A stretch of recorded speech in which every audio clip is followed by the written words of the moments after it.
All right. Welcome gamers. Gonna pull up the chat. You already know what it's about. This right there, social distance, the usual. That. And okay, now we're good. Now everything's good. For some reason, I feel like I'm louder today, but I might not be. You guys ever have that? Sometimes you're talking and you're like, the way I sound to myself, it sounds different. I don't know what that deal is. I can't tell. Maybe it's not even an issue, but for me, I'm like, this feels weird. But anyway, I see that Stream Elements has abandoned us today, as usual. It came back once on Saturday, and then has not showed up ever since. But yeah, welcome Duck, welcome Chocojax, welcome Zoli. Hope everyone's doing well. It's the usual Wednesday. Welcome Shima Panic as well. Out here fishing. I'm gonna fish immediately. I know I titled the stream Not Fishing, fishing with a PH. We're not doing that. We're doing fishing with an F. That is totally different. Stream Elements jealous I'm on a lake. Oh, is it because it's a stream? Don't streams usually flow into lakes though? When you think of streaming, think of laking. What about laking? What about rivering? It's always about streaming. What about the other types of flowing? What about waterfalling? You don't even... never even considered these. It's wild. Data lakes, that is true. There's also data warehouses. Oh, warehouse. The house is right there, actually. Warehouse. Waterfalls are cool. It's true. Look at that one. I just hit. Here's you guys can hear this. It's the ASMR. Yeah, there's a waterfall right there.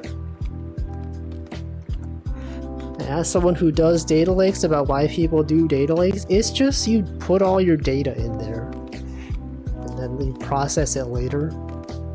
It's like a data warehouse, but not really.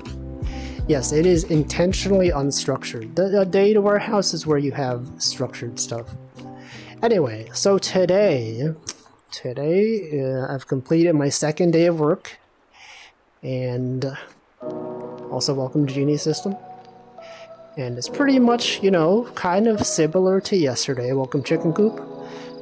And it's kind of just doing trainings, same as yesterday, except they were more in depth. We had another one of those things where you meet with people that joined the company recently, and you do some team bonding exercises. You talk to them, talk about your experiences, you show people stuff. And so they had this little game. They put us into small groups of 3 or 4, and they would tell us, it was like a game. It's like, try to find the most things that you guys have in common. Well, they didn't say you guys, they said you all. That you all have in common. And it was surprisingly hard. They were like, okay, we're all in the US. Oh no, we're not all in the US.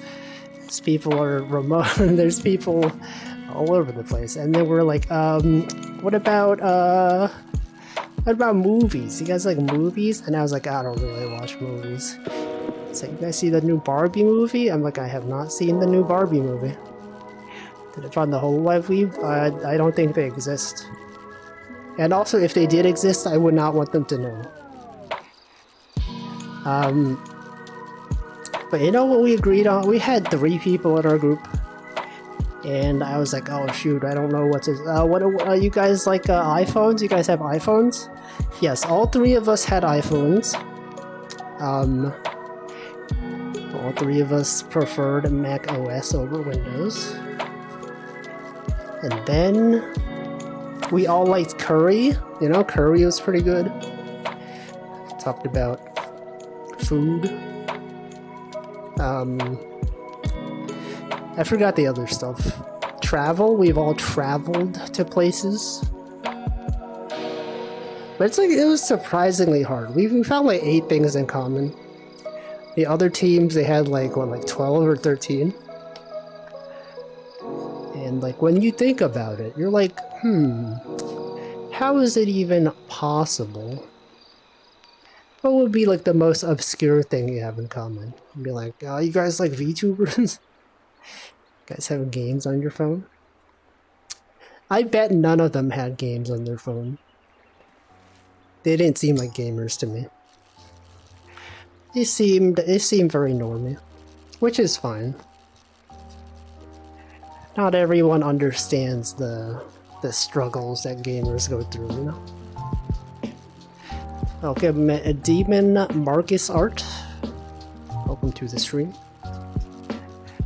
So we had that activity. How do I like my work so far? I haven't done any actual work. It's mostly just been like social gathering sort of things, but remotely, or going through trainings, which is expected.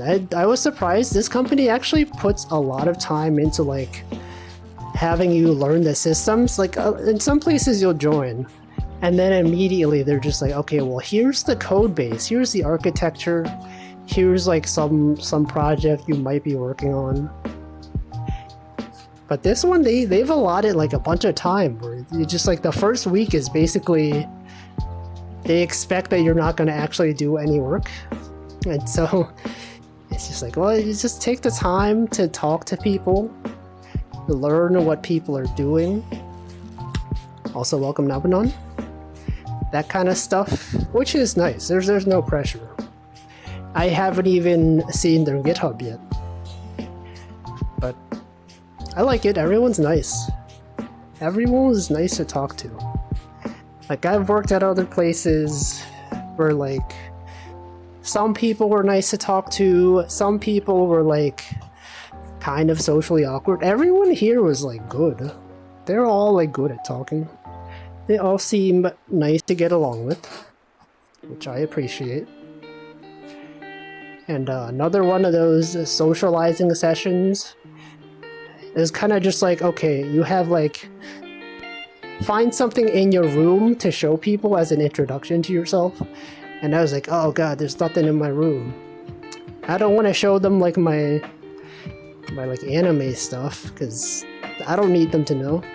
So I found like this sheep plush that I have that a friend gave me. I was like, check it out, here's my sheep plush. A friend sent this to me like 10 years ago. And they're like, that's cool, that's a cool looking sheep plush. But this other guy had a whole like flight simulator setup in his room. He had like, I think his friend sold it to him or something. And he started talking about how he wanted to be a pilot. And we're like, what the? That's like a lot of effort. But that was cool. I was like, yo, what's the flight simulator of choice? Is it still Microsoft Flight Sim? And he was like, yeah, totally. Everyone loves Microsoft Flight Sim. And then other people were like, this one guy, like one of his, I forget who it was, someone else in the meeting, he's like, oh yeah, my sister or like my friend or someone was trained to become a pilot also. She had to spend a lot of hours. And we just started talking about like planes. I was like, yo, you guys see that one YouTube video where like a guy pretended like he didn't know how to fly a plane? You know, he was on a plane with like his friend and the pilot left, and then he started taking the wheel, and his friend was like, what are you doing? What are you just hijacking the plane? But that guy actually had his license. He just didn't tell his friend. And so some people were like, yo, I saw that video too, that's so funny. Anyway, this is a good conversation. I enjoyed it. Imagine if you tell them what you do, they mention Toho stuff. What the? What even is Toho? They don't even know. But that was fun. Enjoyed talking to people. I don't know how much I'll be talking to them because they're all on different teams. Like this original thing was just you talk to people that have recently joined the company. And they could be doing totally different stuff. They could be doing like HR. They could be doing sales stuff. There were some engineers there though. But they were not on the same team as I was. Also, welcome Denji.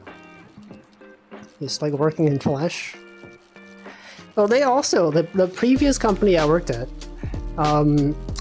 upon joining, I think they had you list one interesting fact about yourself. Also, welcome Delicious Smile. This company asks you to list 3 to 5 interesting things about yourself. And I was like, what the? I don't know. 3 to 5 things. Like, I do have 3 to 5 things that are interesting. But, like, not all of those are stuff that I want to share, right? It could be like, oh, interesting stuff? Oh, you don't even know. You ever hear of Hololive? You ever hear of a Grand Blue Fantasy Raid Finder? I didn't say that stuff, though. I was just like, oh yeah, I've been to Japan 3 times. I would have gone a 4th time because it was there. What was my other thing? I won a spelling bee at some point when I was a kid. What was I had a degree in electrical engineering. Those were my 3 facts. And actually, no, I feel like at my previous company, at one of the social questions that we had a similar thing. I'm pretty sure I talked about this on stream as well. It might also have been a phishing stream. It was like, it's like give 2 facts and a lie about yourself. I think I chose those 3 facts, and my lie was actually I said I majored in mechanical engineering instead of electrical, and people fell for it. They're like, I don't know, he seems like he could have done mechanical engineering, I don't know. And my coworker who knew that I majored in engineering of some sort, he was like, no, I know for sure he majored in some sort of engineering. It could have been mechanical. They were all fooled. I tricked them. I was like, guys, I got you. It's not actually mechanical. It was electrical. They're like, oh no. I fooled them. Did I welcome Slime Molder? I'm gonna scroll up. I don't think I greeted you. After I catch this fish, I'm going to scroll up. Did I wear a Caro shirt? What is that? I don't even know what that is. Also, welcome Probs Not Jack. Thank you. 12 months. That's a whole year of payments. Yes, me spreading misinformation. That was part of the fun. That's what they intended for you to do. Let's see. I did not greet you, Slime Molder, so, welcome. I know, I remember that I didn't greet you. A shirt with a checkerboard pattern. I don't remember what I was wearing. But I don't think I have such a shirt, so probably not. Electrical engineering is mechanical engineering of the electrical kind. Is it though? Is it really? I don't know if it is. Anyway, besides that, just did a bunch of training. It's kind of like the same thing. Actually, the funny part is, the company has its own training materials that gives for new hires, but I guess they also have the typical training that's given at other companies, Like they contract another company to get pre-recorded videos and stuff. It's like here's a video about anti-harassment training.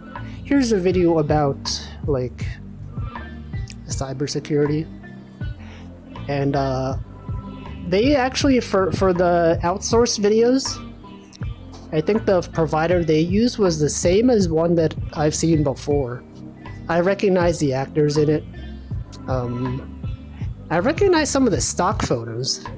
There's this thing that was like, you know, anti-discrimination. You cannot discriminate against someone based on whatever about pregnancy. And then there's this photo of a pregnant lady. And I was like, wait a second.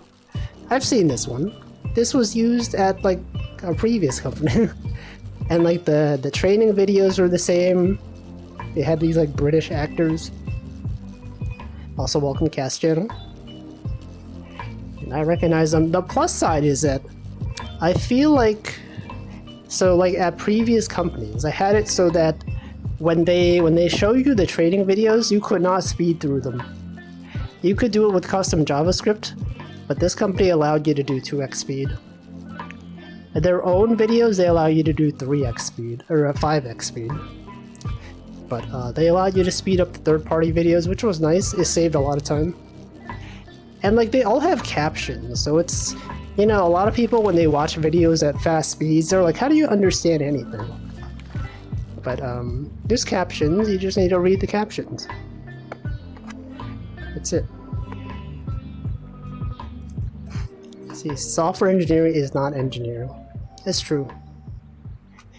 It's so true. It's all physics. What about math? Math isn't physics. Physics is math. Also, I didn't even point out the bear was there. I saw the bear, I didn't even say anything until now. I would have said I'm forklift certified as a lie. If I'm not fishing, what am I doing out here? Fishing with the F, not with the PH. You think it's easy to get a stock footage gig as a pregnant person? I guess probably not, right? You probably have like a few month window where it's actually valid, because like, you know, in the early stages of pregnancy it's not as noticeable. Actually, I wonder how many stock photos of pregnant people are like fake. Do you think they're hiring like actual pregnant people? I know they definitely do. Like what percentage of like stock photos for training or whatever are just people faking it? They just wear a suit. I don't know, I feel like that would be more efficient, right? Because it's like, hey, we want to hire, like, you know, we're doing a training video, we want to like hire someone, and they're like, oh, but she's not pregnant anymore. She was the best stock photo person, but she's not pregnant anymore. It's too bad. She's graduated. Orientation training speedrun? True. Welcome Yurga. Have I considered a rebrand to employers? What? Applied mathematics. Basketball. It's true. Anyway, you know what I learned in today's training? Is that, you know, there are like laws against, what's it called? Age discrimination? Where it's like if someone is old, you can't like discriminate against them due to their age for employment stuff. I learned that there's a federal law, but it only applies if you're 40 or older. So it says you cannot age discriminate against someone. Specifically, I think they specifically said at 40. So it's like if you're 39, it is totally fine to federally discriminate against your age. I think that's the case. That's my takeaway from the training. Once you hit 40, you can't discriminate. 39, that's fine. But there might be city specific, you know, city or state specific laws that cover younger ages. Actually, we can look this up. Once I'm done catching this fish, we will verify whether it's real. Say, personally, like talking about reclassing. What does that mean? What does he mean by this? Okay, here's a fish, though. Check out this fish. 30-year-old boomers. I think boomer is like a state of mind. You know, originally it referred to the baby boomer generation, and now it's just a mindset. Okay, let's look up, guys, let's look up age discrimination federal law.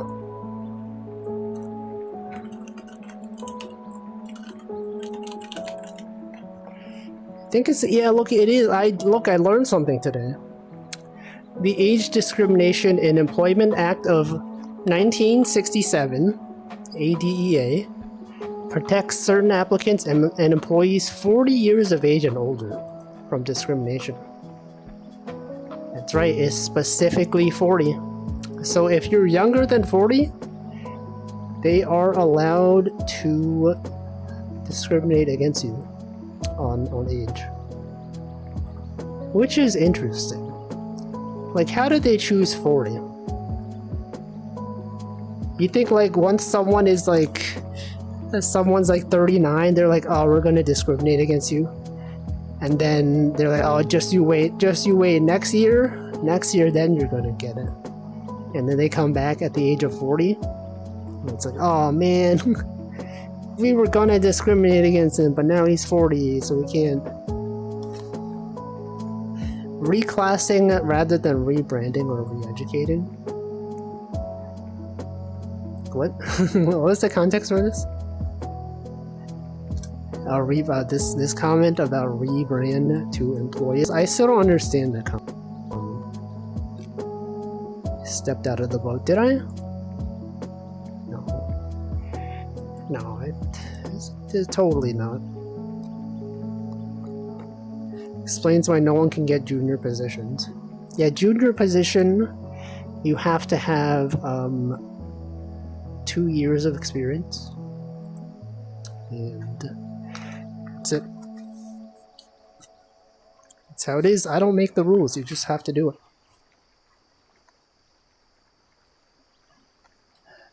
Yeah, Majora's Mask. I never played Majora's Mask. I know there's like a moon. It's got a scary looking face. Besides that training, also did, oh, I enrolled in benefits. You guys aware of insurance benefits? It's pretty cool. Pretty cool to have insurance paid for by the company. It's great. Had a health savings account, you know. Actually, I'm actually going to put money into it this time. Now that I learned that health savings accounts, they're more like investment accounts. I thought of it just like you put money in it to pay for medical expenses. No, you could just put money into it and invest it in stocks. So I'm gonna start putting money into that. You know, the company provides some amount of it. Also, welcome, Nutritious. It's real. The investment arc has continued. What is that emoji?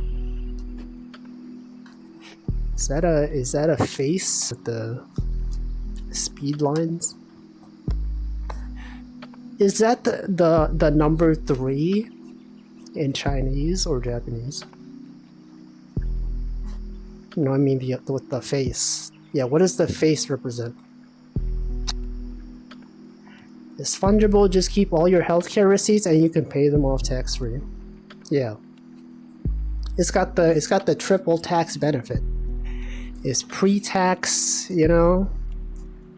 You can withdraw money from it for medical expenses if you want, without tax. It can purchase stocks without tax. The money can grow without tax. It's cool. But there is a limit. I think they're allowed like $3,800 something per year. Term fungible. Is it even fun though? Is it even fun? So I will have medical benefits soon. It's pretty cool. That's basically it. Anything else happened recently? I attended some meetings, you know, where they talk about status on projects. And you know, like when you first join a company and you don't know anything about any of the projects, you're just sitting there, everyone like says stuff and you're like, oh yeah, this project, we're working on this thing, this feature, you know, we're having issues with this thing. And I was just like, I don't know what any of this is. So I would just sit there, I would smile. Occasionally they'll say something and I'll be like, I sort of know what that is. And then I asked a clarifying question and I was like, just so I'm aware, what is this? And they were like, oh yeah, okay, this thing, you know, this team does this thing. And they integrate with our team in this way. And this is the problem they're having. And this is what we can do to help. And I said, oh, okay. I usually take notes and figure them out later. You know, since I started using Logseek at my previous job, since the day I started, I would take meticulous notes of every day. And it's actually pretty nice. I take notes just even for stuff that doesn't matter. Even for those like social gathering things where it was like they would ask you questions and like, you know, you find out things about people. I would write those down. I'd be like, oh, okay, yeah, these are the things we had in common. This is what we talked about. I met with this person and this person. This person has a flight simulator. And I probably don't ever need to refer to it, but I am kind of bad with names, actually. Like, sometimes I'll meet someone, and then they'll introduce themselves, and in my head, I'm just like, okay, this person's name is this. I will definitely remember this. And then days later, I don't remember them at all. I mean, I remember what they look like, but recalling their name, I can't do it. And I feel like writing down their name, like you write down in your notes, like I met this person, and I think that helps reinforce things. I think it's good.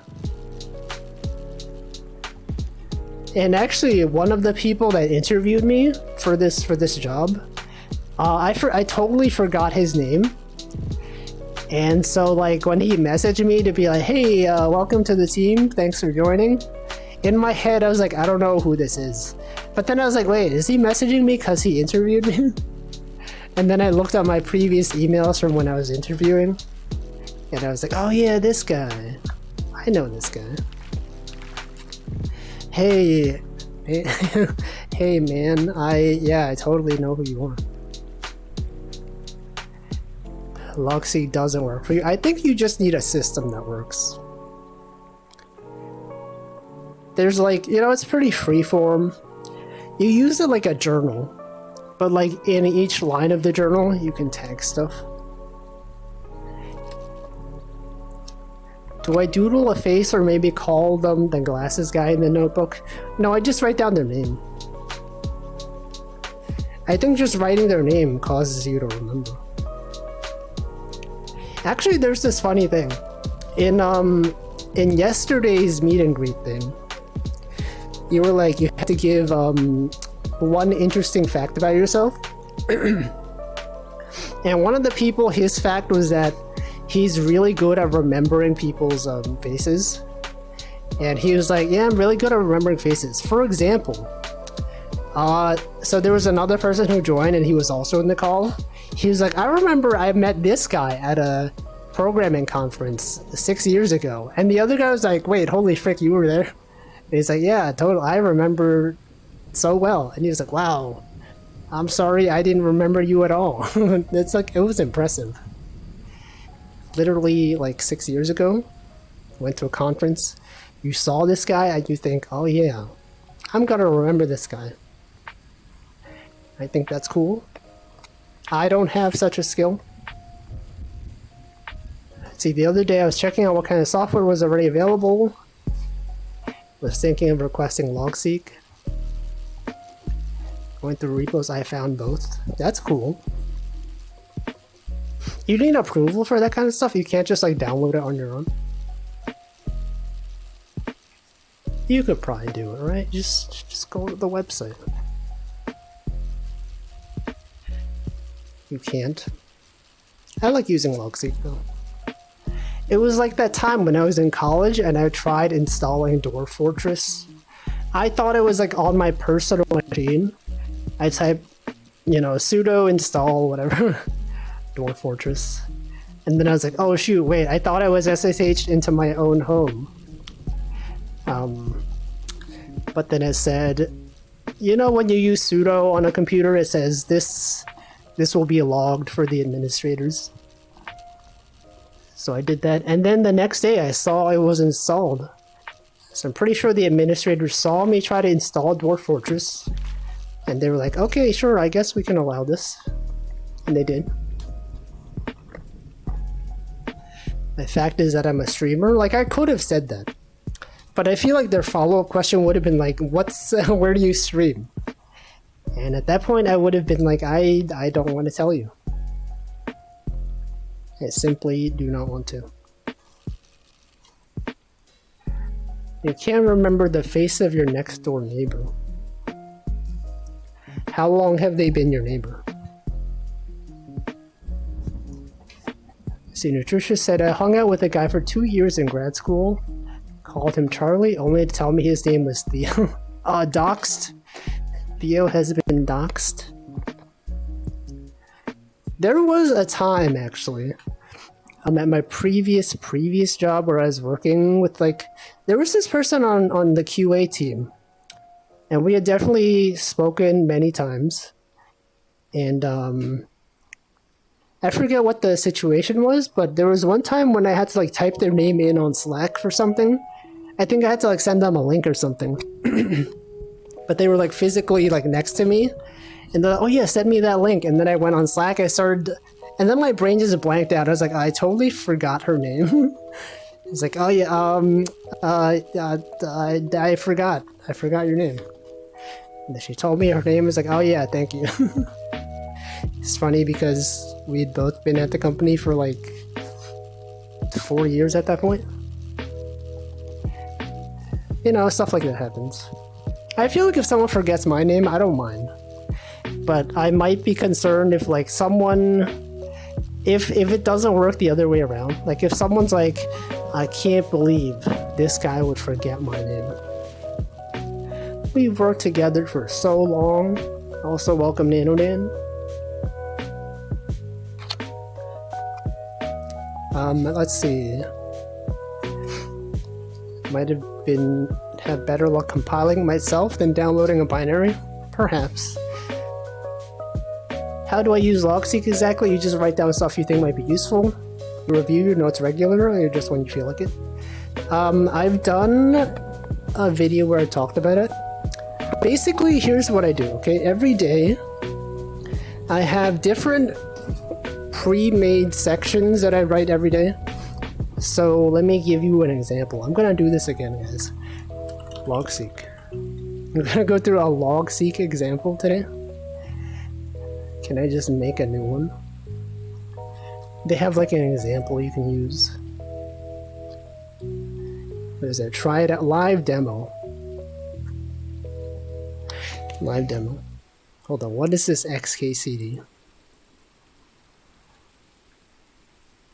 Oh, the sudo. I've seen this one. I already know what it is.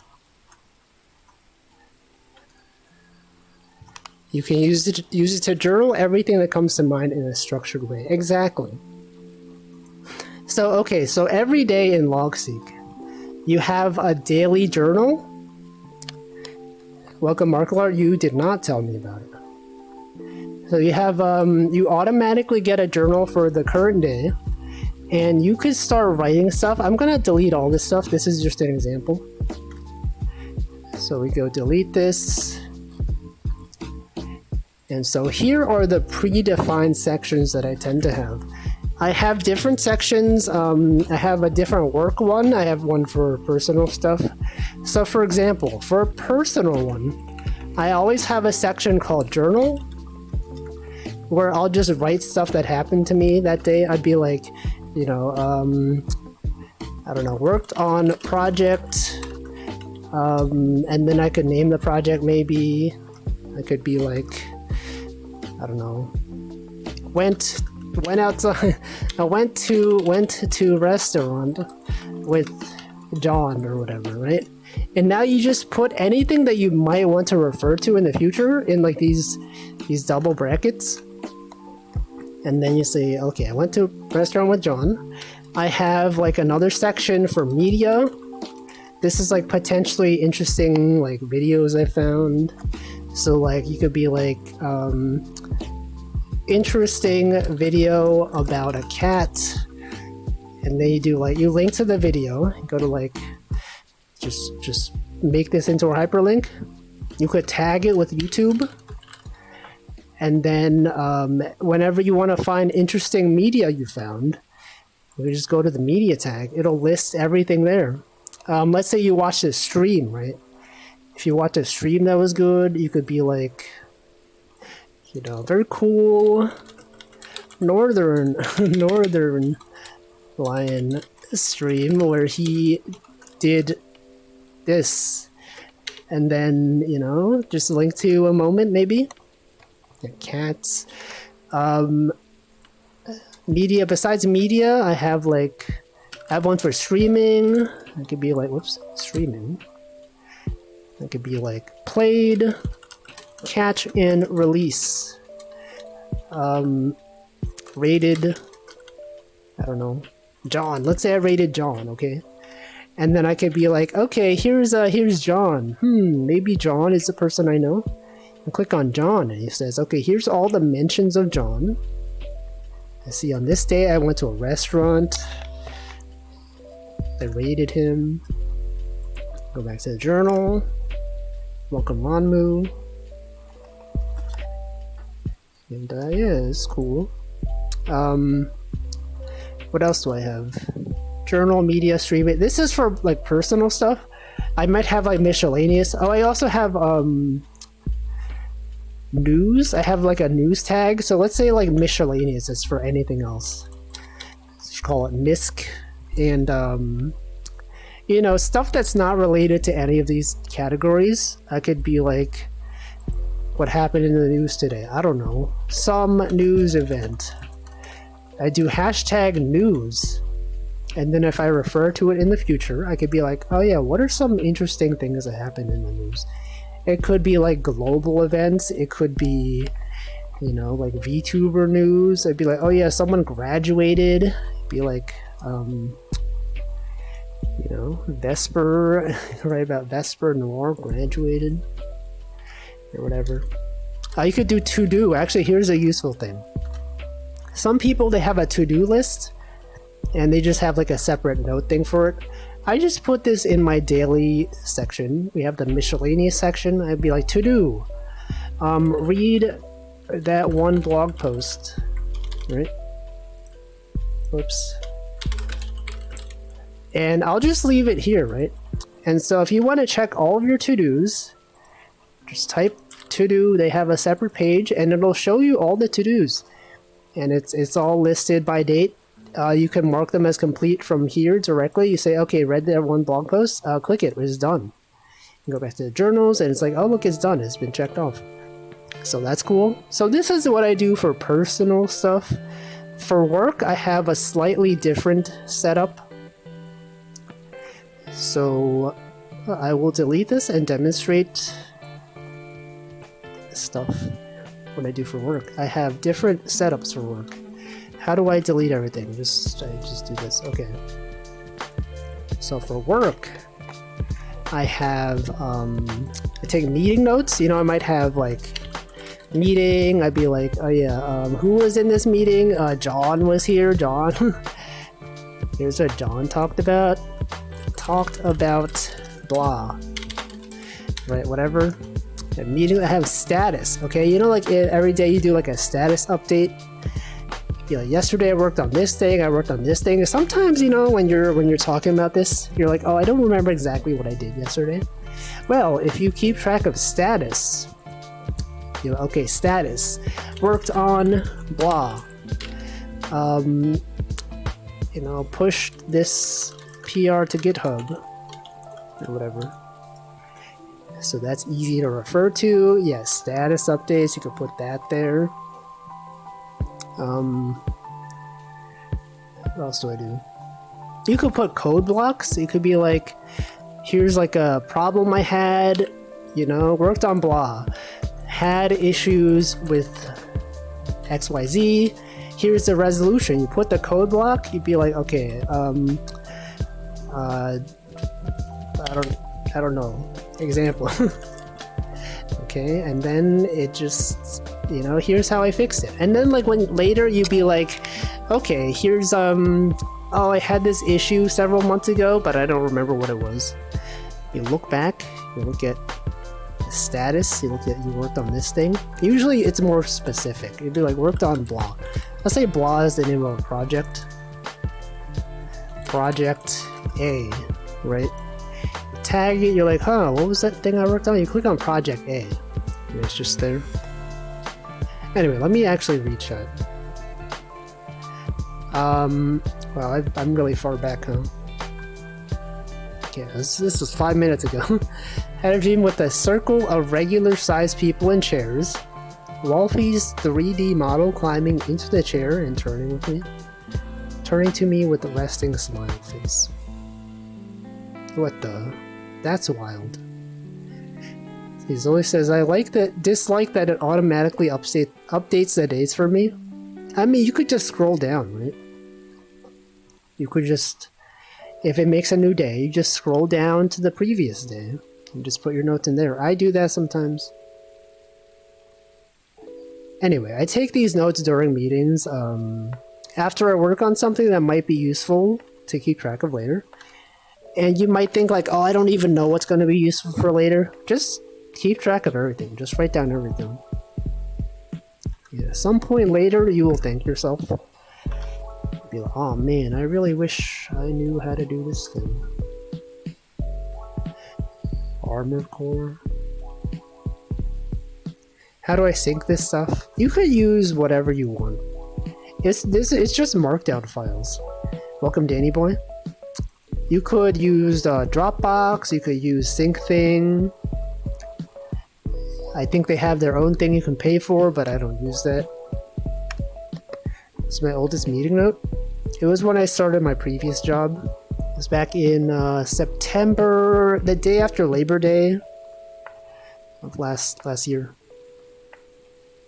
Anyway, yeah, it's useful. I would recommend Logseek. They also have macros. I have never used it until today, actually. You could be like, you could have custom stuff. So you say like, there's this thing called Go Links. I think it was popularized at Google. But basically some companies, they have this thing where if you're on the VPN, you just type go / and then like some sort of link after it. And it'll like, it's basically like an internal URL shortener. I know a bunch of companies integrated this into their systems. We have something like this as well. And you'll be like go / 401k, and it'll redirect you to a 401k website, or like go / I don't know, name of a project. It'll send you to that project. And so in my setup today, I found out in Logseek you can define custom things. So you could be like, define a custom macro called go, and then 401k. And this doesn't work here because this is the web view.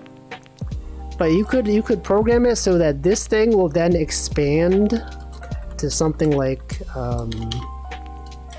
like a link. What was it, like go / 401k. Wait. Go / 401k. And you just type this, and then it'll give you a link, and you can click the link and it'll just go there. And I think that's cool. It's nice, it's useful. A year since last job. Yeah, actually an interesting thing is that the previous 2 companies I've joined, it's all been around Labor Day. right? The company that I worked at for 7 years-ish, I joined the day after Labor Day. I remember this really well because when they asked me my start date, I was like, how about this day? And they're like, oh yeah, that works. And then they found out it was Labor Day, so it was delayed by 1 more day. And then when I left that company, the company that I went to, I also happened to join the day after Labor Day. I could have, for this company, if I had delayed my start date by a week, I would have joined on Labor Day as well. But I didn't, because I think it's better to join before a month starts. Because like a lot of your benefits, a lot of your 401k stuff, your stock vesting, it starts on the first day of the month after you join. So the fact that I joined at the end of August means very shortly I'll have access to a bunch of stuff. Like a severance bonus from your old job, we don't call it a bonus. Bonus is something else, but yes, there was severance pay. It's about 3 months. Which was pretty much exactly the amount of time it took me to find a job, so that was cool. So I think it's cool how Armored Core marketing team is commissioning live action commercials. Haven't had whimsical live action video game commercials for a long time. I have not seen a single Armored Core ad, but I think also because I don't see ads at all anymore. I don't remember the last time I seen an ad. I'm subscribed to YouTube Premium now. I have Twitch Turbo. Ads, for me, it's a thing of the past. You sub to the PlayStation channel? Oh, I see. Well, it's not really an ad then, right? Is it just... It's just a thing that you willingly watched because it was uploaded on YouTube? I guess it still is an ad, but they just post it. I don't know. They probably showed them. Let's see, we couldn't do customs, we had to submit a website for review. Oh, for custom links. Yeah, I think at our company, anyone could just submit their own. But I could see how that could get out of hand. If people are just submitting a ton of links for stuff. But it's a useful system, because a lot of times, you know, at previous companies, they'd be like, oh yeah, what was the website for this thing? Was it on Jira? Was it on Confluence? Was it on this thing? Instead, you could just type, oh, it's probably like go/benefits or whatever. And then it'll just bring you to whatever's relevant. And I think that's cool. I think it's useful. They have a directory of stuff. Also, welcome to Inflow. You could find the most visited Go links. You could find a bunch of information. And I think it's nice. It's a good system. It's something where, like, I wouldn't have thought about this, you know? Maybe we need this. I think so. I think there's, like, an open source thing. It's just called Go links.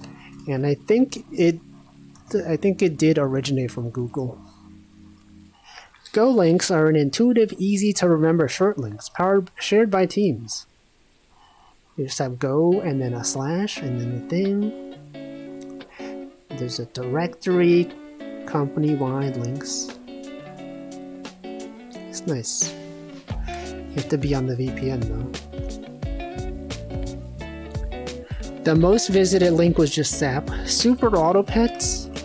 I mean the company SAP from Germany. Let's see. They commissioned Rainn Wilson from The Office. Oh, that's what's that guy's name? Dwight? Is that Dwight? The company I stayed with for 7 years gave good pay. Yes, and I think that's the reason I got laid off. I feel like I probably got paid more than a bunch of other people because in the negotiation process, I was like very adamant about not accepting the offer. And so like the original salary they offered me, honestly it was pretty good. But I just like did not really want to join. And then they offered like a really higher price, and then I feel like I probably got paid more than some people that had been working there for a while. And so when they were looking to cut costs, they were probably like, oh yeah, this guy's getting paid more than this other guy, so let's get rid of him.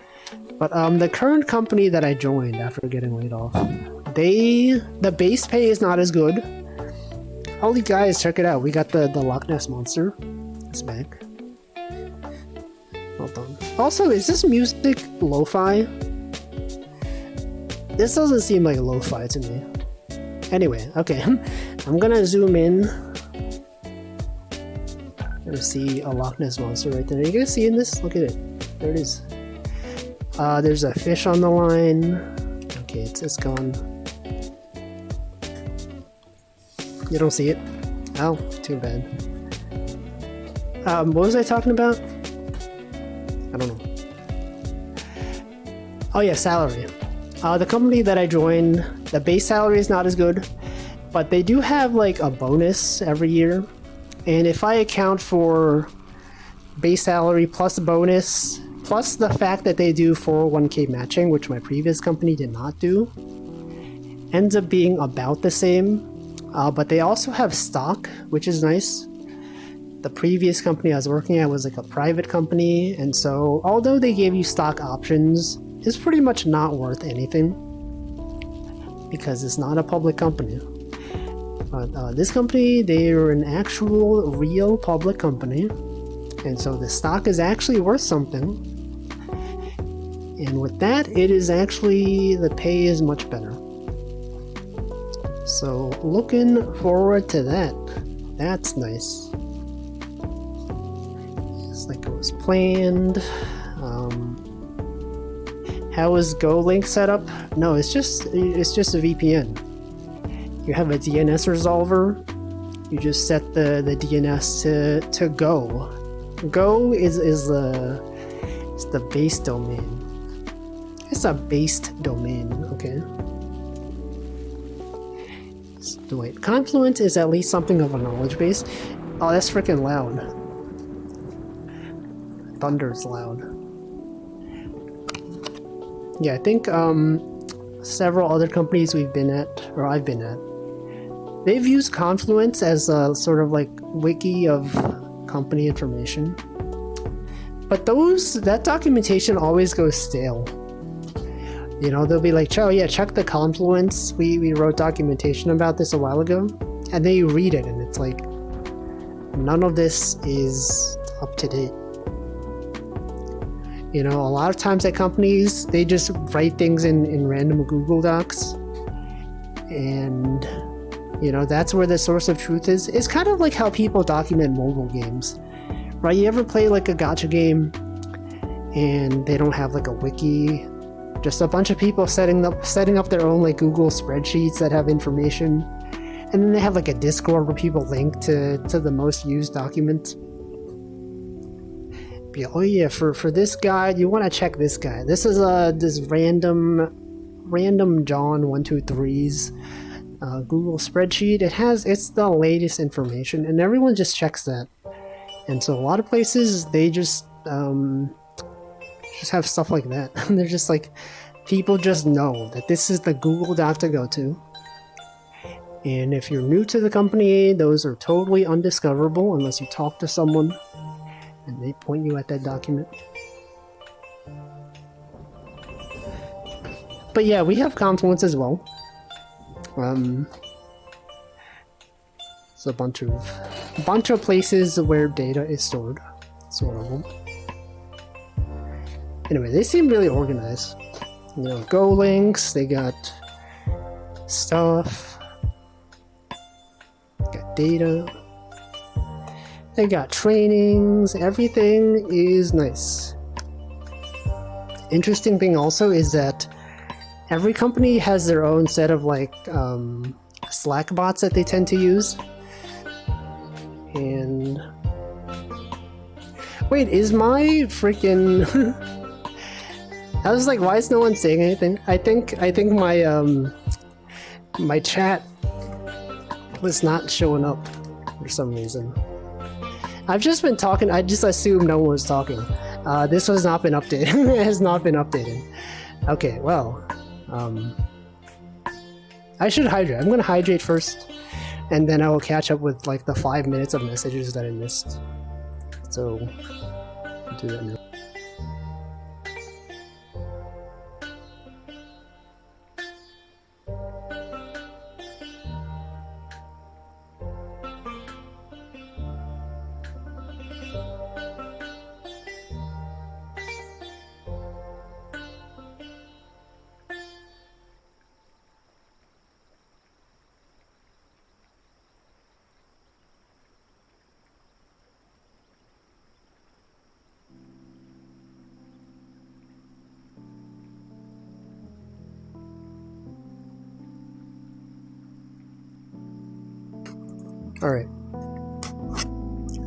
All right, man, I can't believe I missed 5 minutes of chat.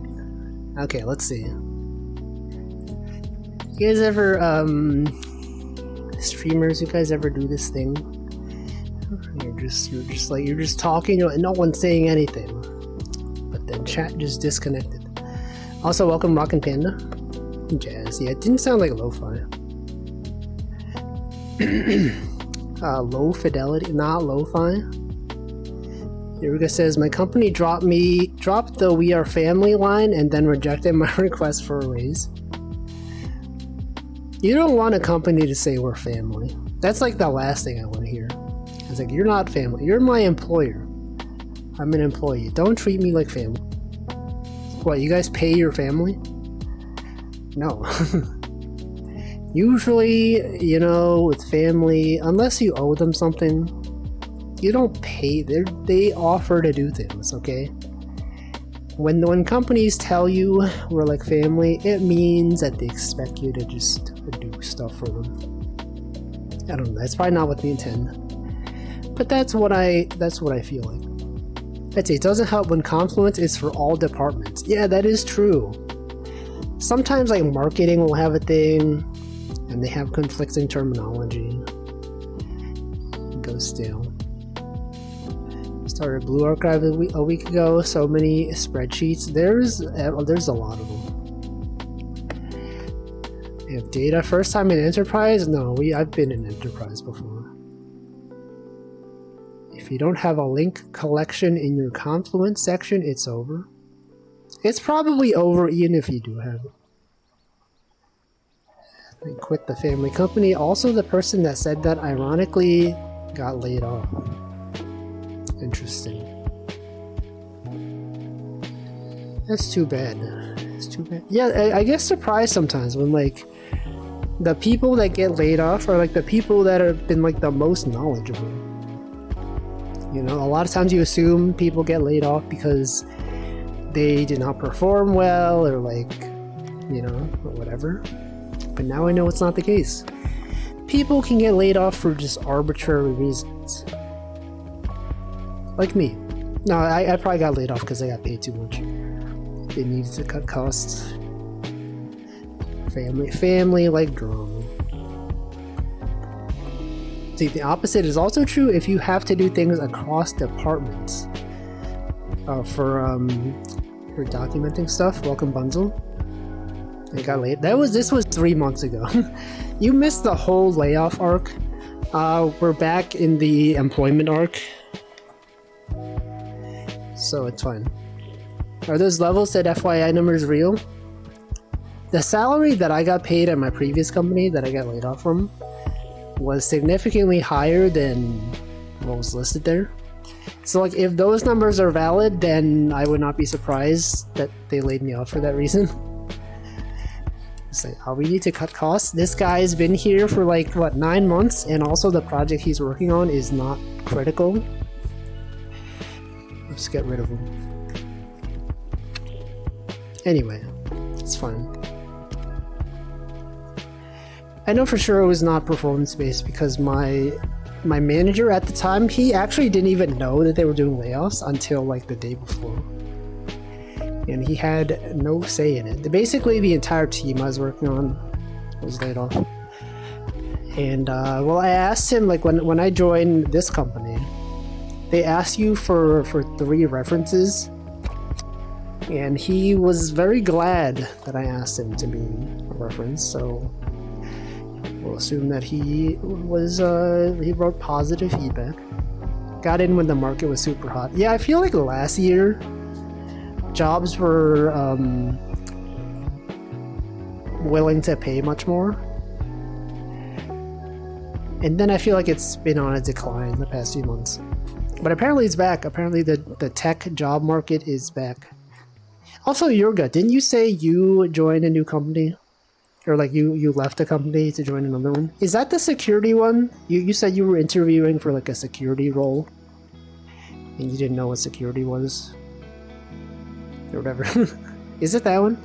You did, I see. That's cool. See, imagine your company is very big.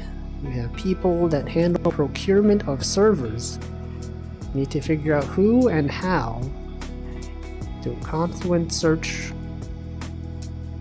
I feel like people have gotten better at documenting stuff since COVID started happening.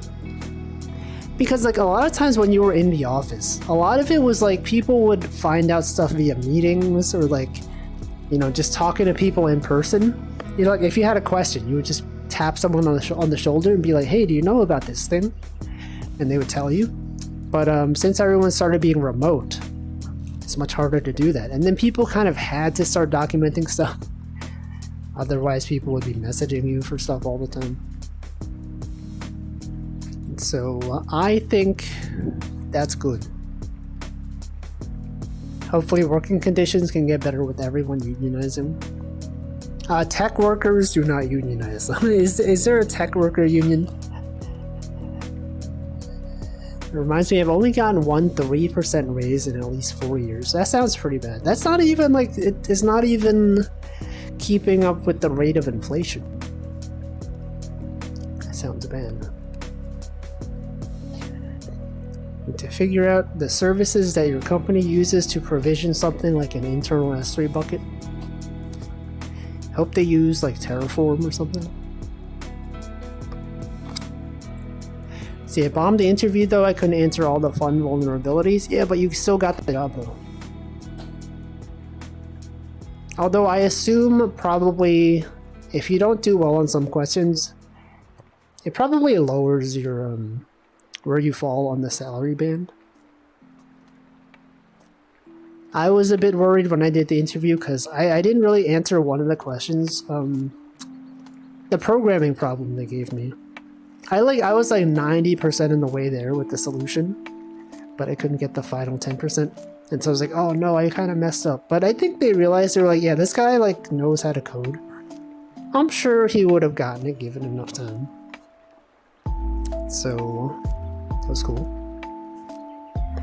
Can Terraform do permissions? I sure can. Do IAM policies. Could do user provisioning. Could provide access keys stored as outputs. Just many things. It's whatever if you're using a cloud provider. If the cloud provider can provision something, then Terraform, there's probably a Terraform module for it. Well, now it's like OpenTF instead. They forked Terraform because they changed their license. Let's see, I'm praying for the 4-day work week to become regular practice. That would be nice. Although I feel like the thing is, like, with a 4-day work week, it would mean that every, like, of your 4 days, they would all, your workday would increase by 2 hours every day, right? Would you guys be willing to do that? I don't know. I don't know if I would. I don't know. I'm sure tons of people would do it. But like 2 extra hours, you need to like either come into the office, like, okay, if you had a 9 to 5 job, then it'd be like, you know, either like 9 to 7 or like 8 to 6. I don't know. Maybe it's fine. Although, you know, some places they have a 4-day work week and it's still just 8 hours a day. That's it. the VFX workers are unionizing. VFX work is tech. Sort of. I don't know. Usually when I think of tech, I think of like, I don't know. I guess the VFX, they do programming, right? Like some places you gotta program shaders and stuff. Maybe. Got a 30% raise when I started doing the job with the person who left. Well, it's nice of them to, I mean, I guess it's not nice. That's like expected. It's like the minimum they could do.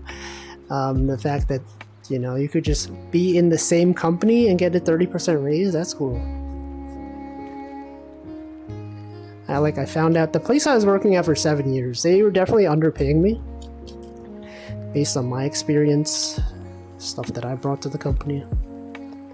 It was only when people started leaving that I found out. Like, I could have, like, because I sort of enjoyed working there.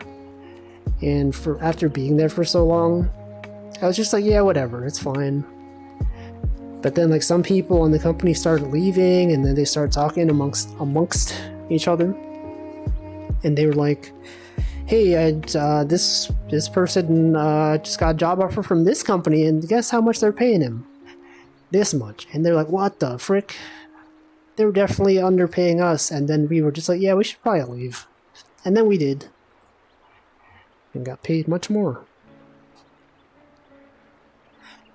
But I feel like that tends to happen. If you stay at the same place for a long time, I think your salary is not going to go up that much. Because they're willing to... The messed up part is, like, they're willing to pay, like, the new hires the rate that they should be paying. So, like, I was, like, a senior or staff position, and I think they hired, like, a junior engineer or, like a mid-level engineer, and they were making, like, about how much I was making the previous year. And one of my other coworkers and we were like, what the heck? That's messed up. That's messed up for us, not for them. Good for them, you know, when I see someone else is getting paid well, I'm not like, oh, how dare he get paid that much? He shouldn't get paid that much. No, I usually think like, I should get paid more than, you know, good for them for getting paid this much. We should all get paid more. That's how it is. Can Terraform do authentication and preconditions? Getting the right permissions in the first place? Yes. It sure can. Productions, folks. VFX. VFX falls under art. Yeah, that's what I think. I feel like it's technically kind of technically tech, but also also not really. I mean, if you're working in if you're developing 3D art programs, if you work on the Blender team, that's tech. If you're on the Maya core development team, that's on. But if you're just a user of the program, I don't know. I'm not sure. Probably not.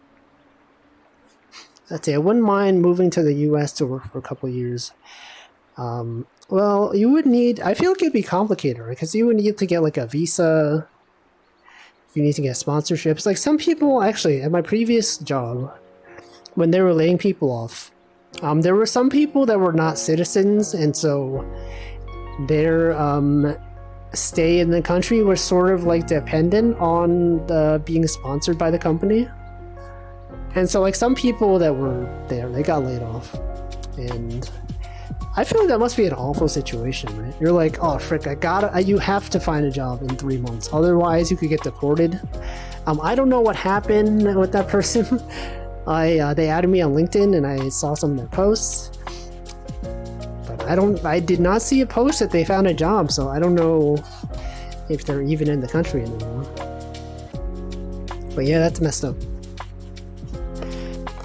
It's freaked up.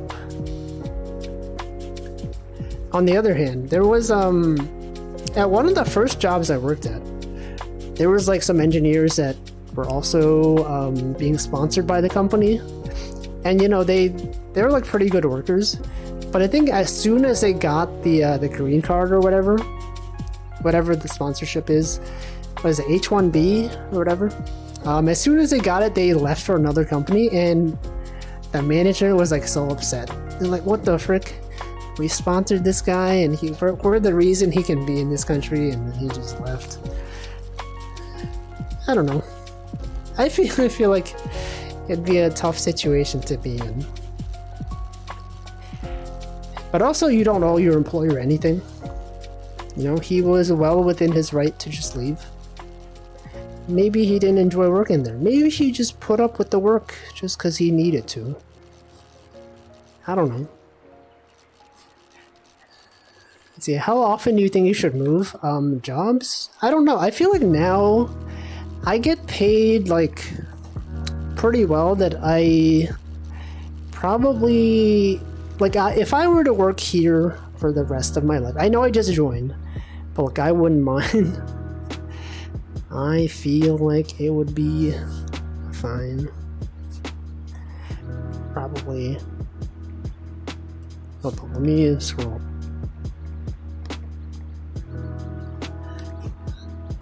You could hardball them, at least they would treat you well. For like getting a raise. Maybe. Lots of major industrial companies in Germany have unions. Your friend recently graduated from his master's and is looking at 35 hours a week at one of Germany's biggest companies with 65k as the minimum given. Actually, I think like salaries in Europe tend to be much lower than they are for like equivalent work in the US. Like when I was looking for jobs, I saw a bunch of like really interesting positions for remote, but the companies were like founded somewhere in Europe, and I noticed their pay rates were like really low compared to like the stuff they were doing is like really hard. It's like, you know, stuff that requires a lot of technical expertise, a lot of years of experience. And then when I look at the price, I was like, wait, what the frick? This is like, it's like nothing. Cost of living is much lower. Yeah, also you have workers' rights there. Right, we talked about this. US companies have this thing where they could fire you at any point. It's called at-will employment. But yeah, that's... I don't know. It's, you know, it's different trade-offs. You probably also have better insurance, you know. It's paid for by taxes rather than individual. You could probably... Companies can probably offer to pay less because they don't have to... They don't have to sponsor your insurance for you, you know? US companies, people will apply to companies and then, you know, there's this expectation that the company is going to pay for your insurance. Oh, your employer pays for it? Okay, I don't know. Sounds like the manager was underpaying them. True. So you know it's funny to call the previous jobs previous jobs? We coined the jobs as a Rust job, 7-year job, the before times. Okay, yeah, maybe. Well, okay, here's what I'll say. I feel, okay, I can say the place I worked at for 7 years, okay, that's one of them. I feel like I shouldn't call it the Rust job because my current job also is Rust. Maybe I could call it like the startup. No, I'll call it the job I got laid off from. Okay, that one makes it more obvious. Okay, so we got the 7-year job. We got the laid off from job. 7-year job was a Rust job. Well, not primarily. That one was mostly Scala. I did introduce Rust to the team though. And then we have current job. Yeah, it's Scala. We have current job. And then like the other job that I talk about sometimes is the first job I got after college. So maybe I'll call that the first job I got after college. So the first job I got after college, that was the one where someone left after getting their immigration sponsorship or whatever. See, if you truly compensate your workers fairly, you won't lose many workers. That's ideally. Let's see, working in tech has really skewed my perception of how much is a good amount of pay, especially compared to stuff like nursing and social work. Also, welcome Cozy Sue. Yeah, sometimes I see videos on YouTube that are like, I just quit my job, I was making this much money, is this so much money? And then me in my brain, I was like, I feel like I get paid too much. I'm like, okay, people think this is a lot of money. And I guess maybe depending on where you live, maybe it is. But I see it and like, I left my job that paid this much. And all the comments were like, you were so brave for doing this. I can't believe you left this job to pursue your dreams. That's so inspiring. And I'm just like, that's like an entry-level tech job. Like, you could have 1 year of experience and like you could probably get that.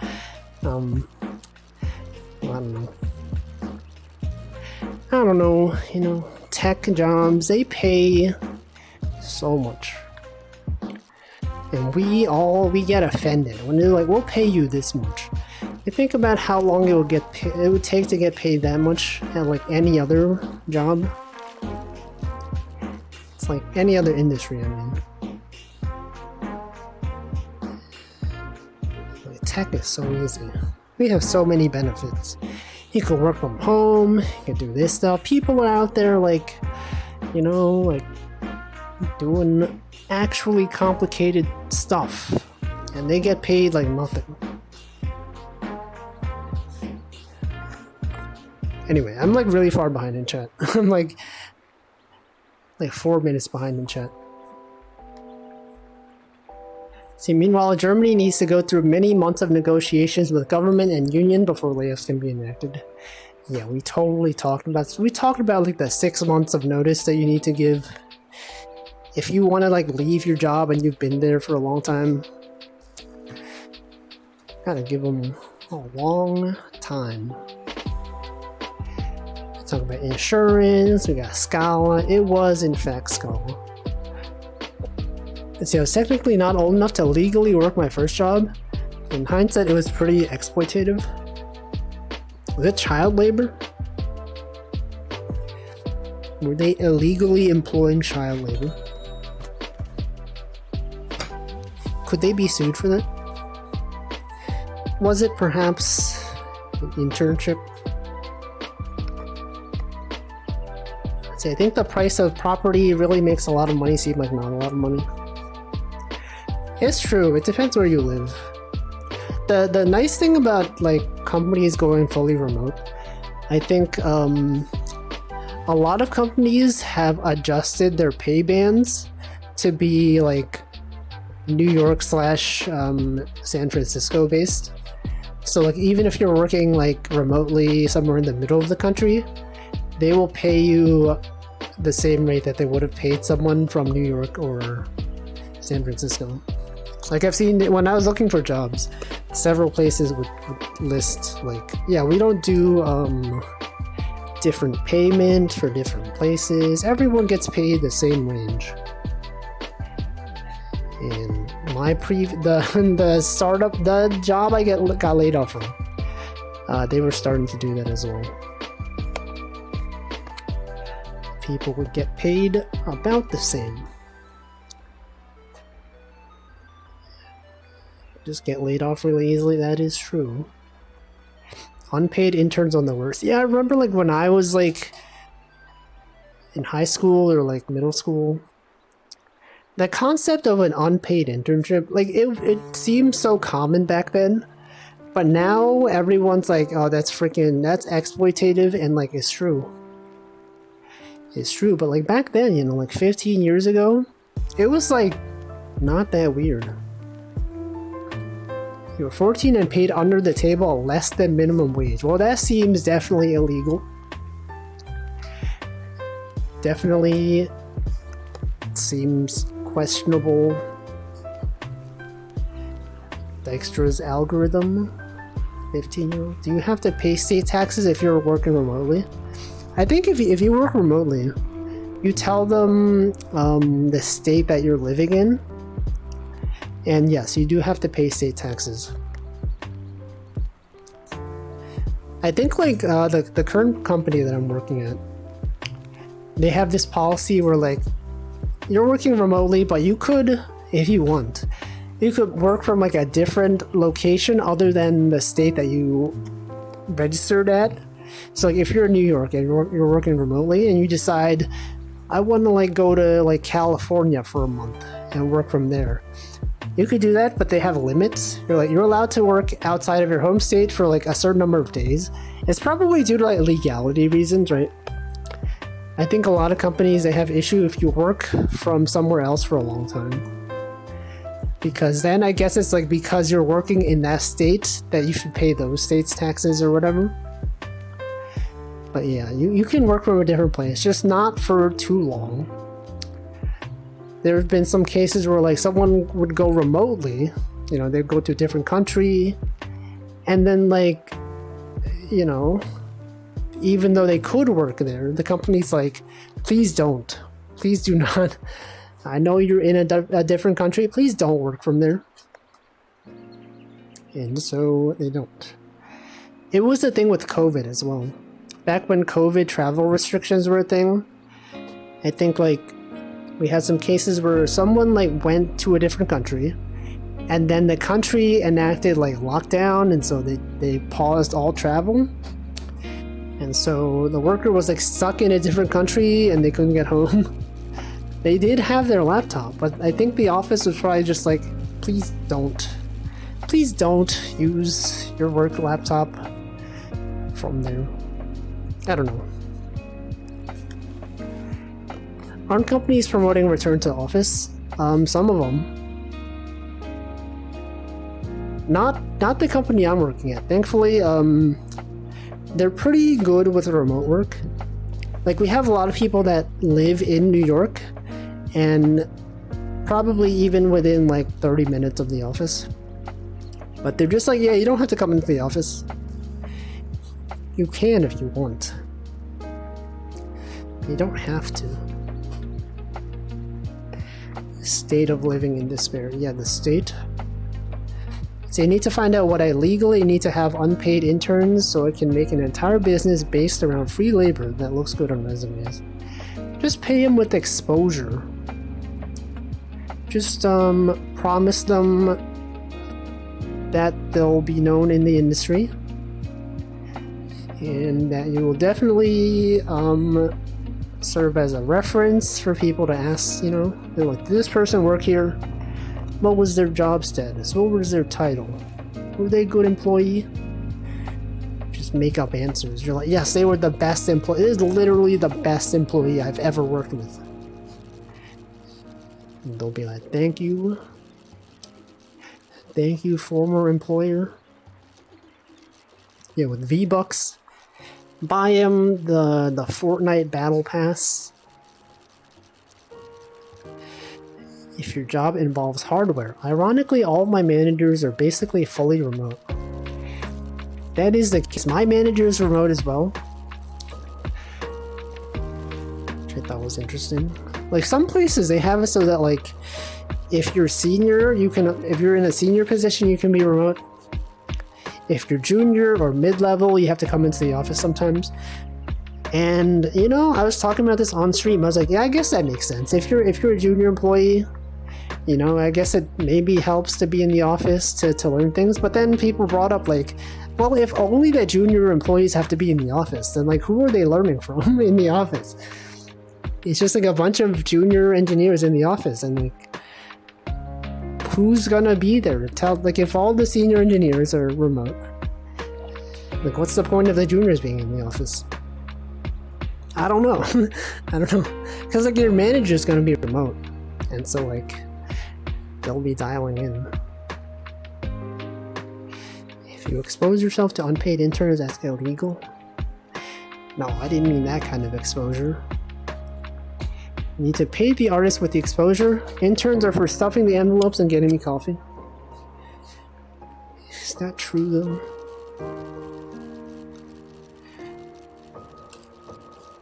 Do people still do that? Do people have their interns? I guess it depends on the industry. I'm sure like probably like in the movie industry, they probably have interns just fetch coffee. Actually, I remember when I was like in the office, people would just go out for coffee, you know? And just be like, yeah, okay, it's 3 p.m. Let's go to the nearby coffee shop. They would just take it as a time to socialize and to drink coffee. I would never go though, because I don't enjoy coffee. But you think about like when people are working remotely, a lot of times people just, they don't take the time to do other stuff. See, junior engineers in the office mean they're going to have sick ping pong tournaments. It's true. The first job I had after college, they did have a ping pong table in the office.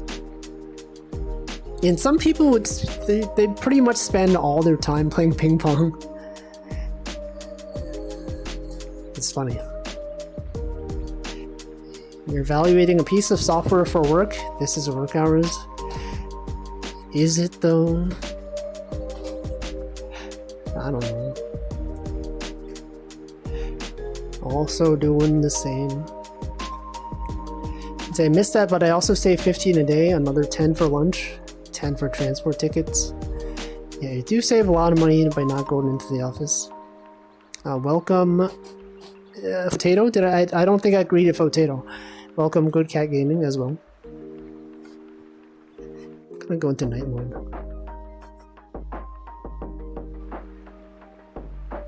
Yeah, do save a lot of money. Yeah, that's cool. I enjoy saving money. But then when I think about it, I'm like, I don't spend money on anything. I used to be like, you know, I would look at YouTube Premium and be like, oh, what, that's like $10 a month. Who has $10 a month? You know, the Twitch Turbo is like, what? Who's willing to pay $10 a month for this? And then when I think about it, like, I've gotten enough raises over the years. I have like money saved up. I'm like, why would I not pay? I know, you know, I don't know. I just always had this thing where I would never spend money. Did I grow up poor? I wouldn't say I grew up poor, but like, we weren't very well off, I guess. It's just like, you have this mindset of just like, why would I spend money on this thing when I could just like not spend money on it, right? It's like the only advantage of YouTube Premium is to not see ads, and like ads, you know, you're kind of paying with your time though, right? Think of all the hours you spent sitting through an ad, and you're like, maybe saving time is more important than saving like the $10 a month. And so now I'm like, you know, I have money saved up. I might as well spend money on some things. And that's how things are. That's how society is. As long as GitHub is up, they won't get it. Get what? YouTube Premium? What's happened? I don't know. But yeah, that's my mindset now. If there's something that would give me a good quality of life, I would not mind paying for it. See, I always look at other people taking holidays and think, how can they afford that? In reality, I can too, but since I can't guarantee I'll have a good time, it feels like an investment. I used to never take vacation because I had, like, I never traveled before. I would have no place that I wanted to go. And then one year, you know, my friends would go to Japan every year. I look at them and I'd be like, you know what? Maybe I should go. And then I went and I'm like, man, this is fun. This is what I've been missing out on. I should have been, like, I had money saved up. I should have, like, been going. And then I went for like 3 years in a row. And then COVID happened and I had to stop going. But those 3 years, those were fun. That was good times. Let's see, I'll probably move to YouTube Premium once Spotify Premium goes up in price this month. Oh yeah, that's happening. is going up by like $1 or $2. I guess it's not surprising. Like, when you think of all these companies that are increasing the price, like realistically, they can't keep it at the same price, like, you know, due to inflation. Right? It's like the $5 footlong. If Subway had kept the $5 footlong, sure, they would have had more customers, but they would have been losing money. Because the value of the dollar has gone down. For instance, the $15 for GitHub. Oh, you mean for YouTube Premium? Oh, I see. If there's like, what, a YouTube downloader? Whatever. YouTube Premium is basically only useful for mobile apps. Because like on desktop, uBlock Origin does a pretty good job of blocking ads. On YouTube at least. It doesn't work on Twitch. Oh yeah, an interesting thing actually is that I talked about the company that I'm currently working at. They manage your Chrome profile for you. So like when you sync your work account, if you log in with your work account on Chrome, you can choose to sync your plugins and all that. They pre-install uBlock Origin, and I was like, that's cool. You're like, yeah, we pre-install uBlock Origin because, you know, it's good from a security standpoint. And I'm like, that's based. But then they're like, if you're working on a project that needs ads or whatever, you could choose to disable it. But we prefer if you don't. I was like, that's great. Wolfie Japan trip when? I don't know when the next time I'll go. I would like to go again at some point. I just don't know when. You know, it's like once you start doing something, you continue doing it, but then like once you stop, then it's like a momentum, right? Inertia, whatever. It's like exercising. You could exercise many days in a row, but then if you stop, then you stop forever. Well, not forever, but for a long time. So I feel like the same happened with me with my Japan trips. I'll go every year, and then suddenly it stopped, and now I'm like, well, it's kind of hard to start again, because I don't know when to go. Did I welcome Stanley? I don't know. Welcome. Let's see, the best advice I got was from my mom complaining about my aunt in the 90s. If you spend 10 minutes to save $1, you're making less than minimum wage. $1 was worth a lot more. That is also true. You think of like how much your time is worth. Think about like, you know, I'm at work for like 1 hour. I make like this much money. And it's like, you know, time is money, pretty much. Just get the Brazilian YouTube Premium. It's cheaper USD. It is true. I think actually they have like, if you buy a super chat from like a country where the currency is not so good, you can get like a red super chat for really cheap. You could set your VPN to like Chile or whatever, somewhere where the currency is not like worth that much. You could get like a red super chat, which would normally be 100 USD, but it's like, because you went through this other country, pay $8. And the streamer will not even know, because they can't convert currencies in their head. See, can't you just do normal link shortening as a replacement for Go links? Yes, but it's also less convenient. I mean, normal link shortening is pretty much Go links. It's just that your domain is just the word Go. Go links are pretty much just a regular URL shortener. It's just the domain happens to be something that's really short. Federal guidelines imply you should ad block. That's true, they should. First job, you had to request access to YouTube. What the? Most links require VPN access.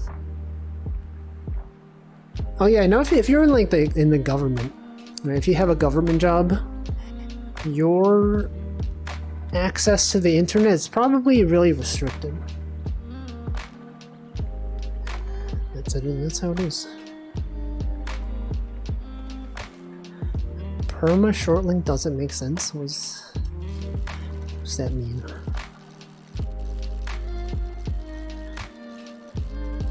Anyway, that's how things are. That's the state of the economy nowadays. Saving time. Depends what you do in the government. Yeah, but like, I don't know. Would you guys ever work a government job? I don't think I would.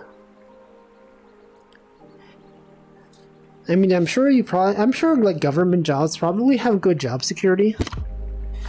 Right? They're less likely to just fire you. Because like if you work at a startup, like a tech startup, they pretty much can't anticipate when they're going to fire you.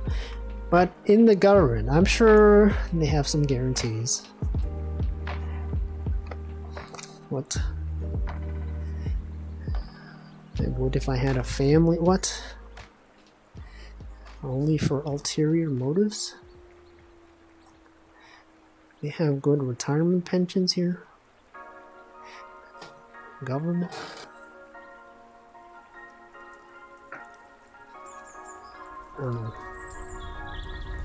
Government job is not all that bad. Yeah, but I feel like the work was probably not that interesting. Like for me, like as I feel like as software engineers, we're sort of spoiled with like, you can be picky. You can be like, I don't want to work this job because I could work somewhere else and it's more interesting and pays more. But like other people in other industries, they don't work jobs because they enjoy the job. They work jobs because they want to get paid money, right? Because they have to live. But I'm just here like, man, I could work for this company, but like, I don't know, their tech stack's not that great. I don't know, I'd rather write Rust. Oh, look at me. Oh, I'd rather not work in this industry because, you know, I'm not a fan of it. Other people, they're just like, yeah, I don't know, I'll work here. They pay money. And I'm just like, I'm gonna work here because they use Rust. And I think that's cool. And it's fun. I would like to enjoy learning Rust on the job and working with this technology and this technology. We're so spoiled. Tech workers, the tech industry, we have it too good. If anything, they should pay us less. Why are they paying us this much money? Can't believe it. Don't listen to it. If my employer is listening to this, do not. If you somehow found this stream and I said we should pay less, that's a joke. It's not true at all. Ow. If you've been working for 15 plus years, the payoff is very good. Sometimes they pay better than $ company. Give you an extra 5% to 401k equivalent. Do they have like in other countries? They don't have 401k, right? They have. I mean, it's obviously not called 401k because you guys have different laws over there. But like, the system is kind of the same, right? You just put money into an account, and then at some point, once you're much older, that money has gone up in value and you can withdraw it. Government job can be fun if it's fun things. Well, I don't know. What's an example? A wood government job can be low pressure. That is also true. You're less at risk of being fired for some random reason. You could just sit there, just clock in, just do your regular work and leave. Now the plus side is that you sort of know what to expect, right? With a government job, they're not doing anything like too wild out there. Unless you work like in like Unless you write like surveillance systems or like drone software. If you're writing the software for like missile systems, like I don't want to do that. That's the stuff I would not like to do that. But like objectively, that is like technologically, it is interesting. It's just ethically and morally not something that I would want to do. Yo, the missile meme.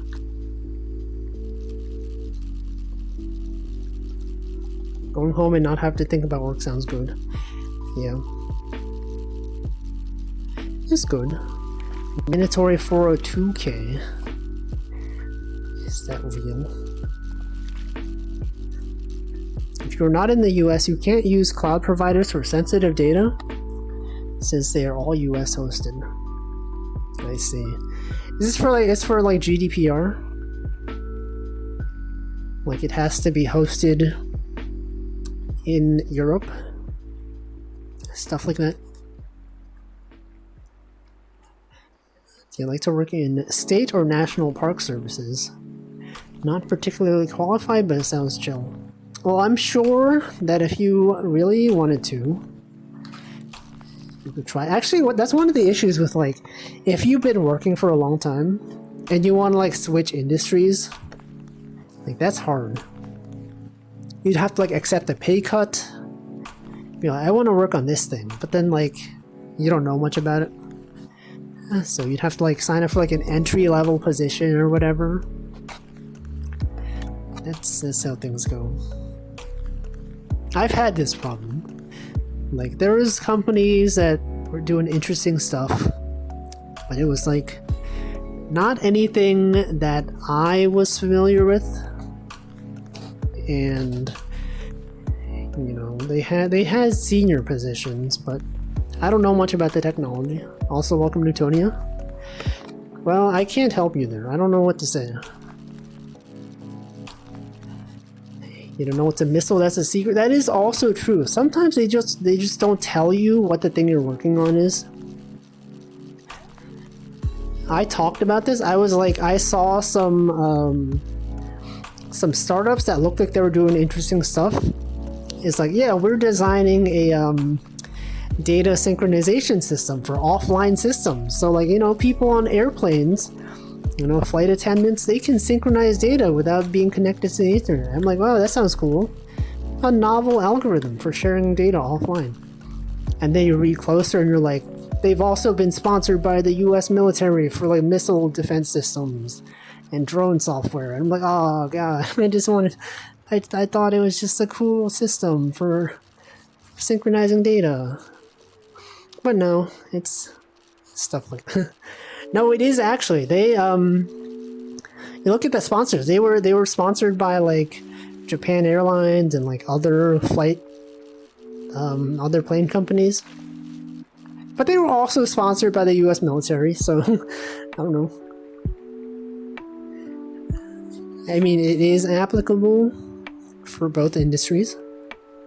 It just happens that one of them has broader implications that they want to minimize. AWS has geolocated cloud. It sure does. AWS also has like government cloud, right? They have I think it's literally called GovCloud, where it's valid to be used by the government. GDPR or actually something sensitive, it will probably follow a whole different set of rules. That's true. Flight attendant, you're not syncing data offline. No, but you are. There's like Bluetooth communication. There is near field whatever. Actually, I don't know. What is it? I remember the name of the company. What is it called? I think it's called Ditto. We're gonna look it up. I'll look up, I think it's called like Ditto Live. They use Rust, by the way. This is how I found the company. Ditto is a real-time database for mobile, web, IoT, and server apps that can magically sync data with or even without the internet. Here it is. Look, you look at it and you're like, oh, this is kind of cool, huh? You can synchronize phone data They're just near each other, and then you scroll down, and you're like, oh, look at this. They got Japan Airlines, they got Lufthansa, they got Hugo, they got the U.S. Air Force right here. Alaska Airlines, Hugo, I don't even know what these are. Sometimes you just see logos, and you're like, I don't know what is SKO Systems. I know what these are. Japan Airlines, Lufthansa, they got like a plane logo. I know what that is. Logipad Aero. What is that? Hugo? That's just the guy's name. Got Airways, and you got the U.S. Air Force. So, you know, there's companies like that. There have been companies that do like drone stuff. And it's like, oh yeah, we use drone technology for search and rescue missions. You can remotely control a drone via a nice dashboard.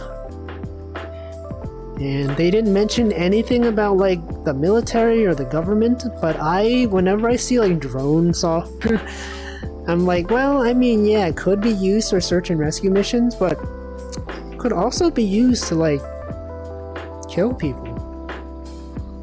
So like, I don't know if I want to do that. Well, I know I don't want to do that. The U.S. Air Force is the biggest Wikipedia contributor. Is it Hugo? Is Hugo Boss? No, I think this is something else. I feel like if it was Hugo Boss, they would have put Hugo Boss, right? Also, it doesn't help that this is such a generic name, and they also don't link to the product. Right? You would think like, oh yeah, maybe like click this and it brings you to like a news article that says, hey, this company has sponsored this company for this thing. Actually, that's also a thing. You guys ever like go on a website and like they just list a bunch of logos? Right? You look at this, it doesn't actually say that this software is being used by these companies. Right? You would normally see like, oh yeah, proudly supported by such and such, or like used in production by this company. No, it just lists these companies. Like, what are their involvement? Did they sponsor the company?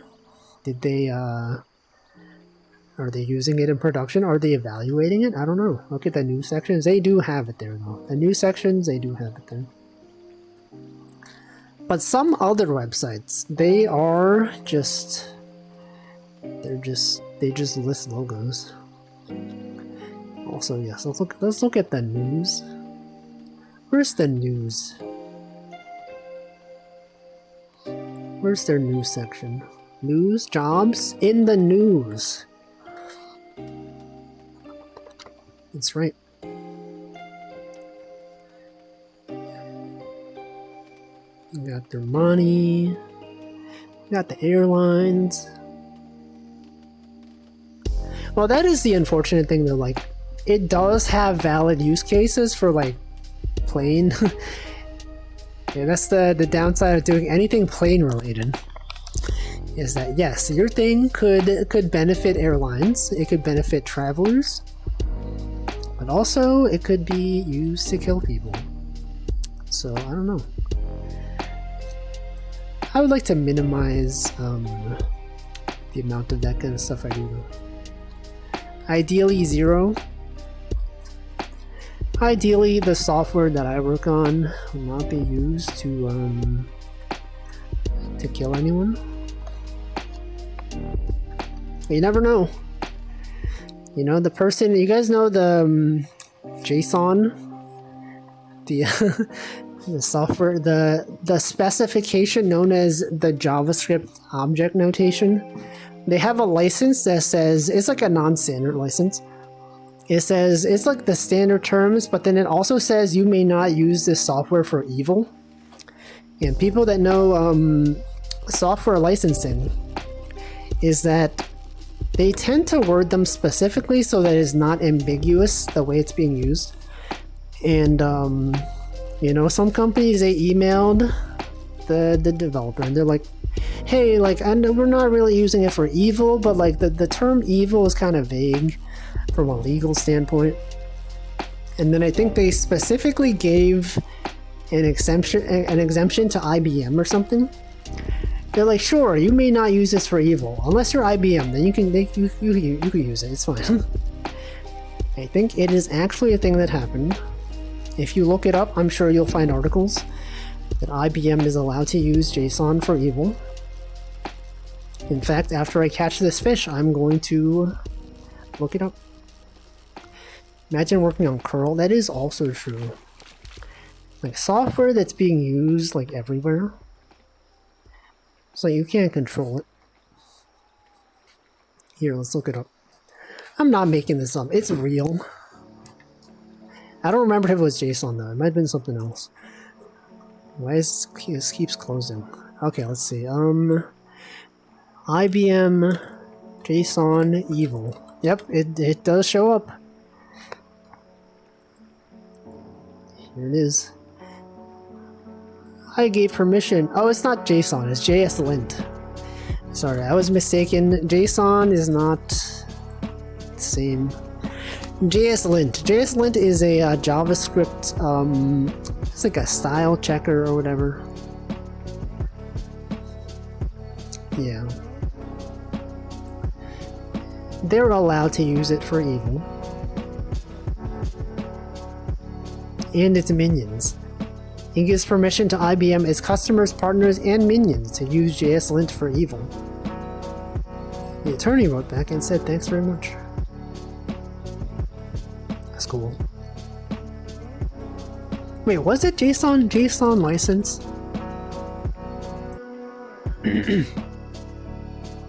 JSON license evil? No, it is JSON. Yeah, okay. Or maybe, I don't know. JSLint? Were they written by the same guy? Okay, I think it is. Yeah, JSON. Welcome, Xjob. Licensing makes it non-free. It is true. I think JSON and JSLint were invented by the same guy. What's his name? Something Crockford? I don't know. Anyway, that's some fun trivia for you. You could put the, okay, we still have Logseek open. Here you go. You look at, you know, you type in, go to your miscellaneous, you type in, today I learned, JSON license, evil. And then you could be like, oh, what are some things I learned? You click on today I learned. Suddenly here's all the facts you've learned. Just a good collection of information. I'm doing this. You take notes. JSON, the rule. JSON. Yeah, that's was good. Good information. In case you were wondering about JSON and its use for evil, there it is. Anyway, what else is going on? I don't know. Can't do it now.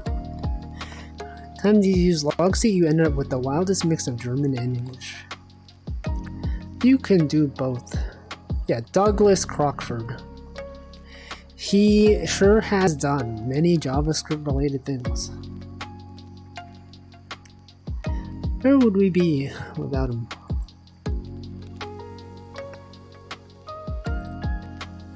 It's also GraphView. I never use GraphView in Logseek, but it does exist. John. Alright, I'm gonna hydrate. And after I'm done hydrating, I will continue to talk. Could read the news. We could read the news. We could find out what's going on in the world.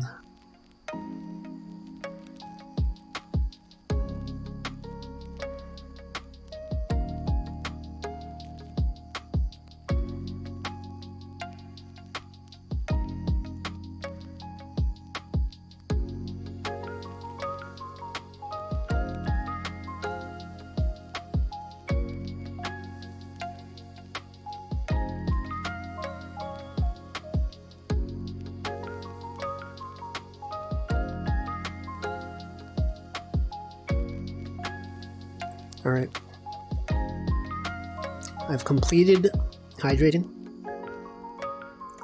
I have successfully hydrated. See, I hate that you can't comment in JSON. Yeah, sucks. You could though. There is something. It's kind of a hack though. You could have something like this. I've seen some people do this. I've done this myself. You have like a JSON document. You have a key, a value. You can have a key as // and be like, here's a comment. And just don't use that key. It's possible. It's probably not great. Anyway, I don't know.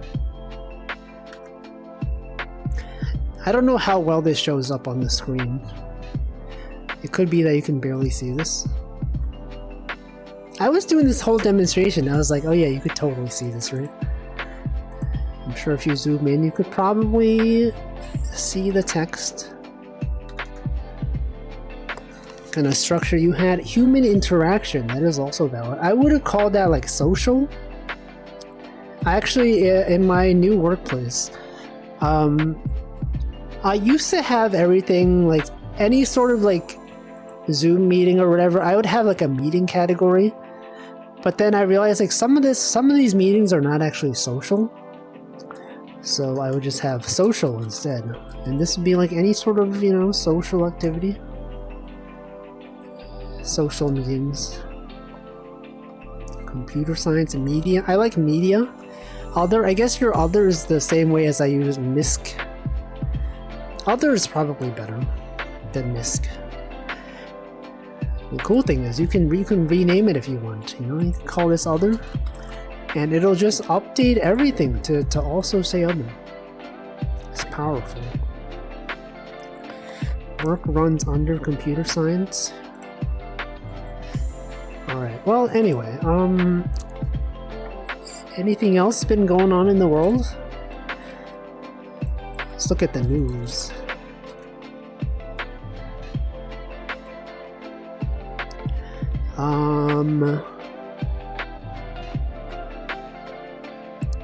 Stuff is happening. Let's go in the news. There's a hurricane. There's another hurricane. This time in Florida. Dang.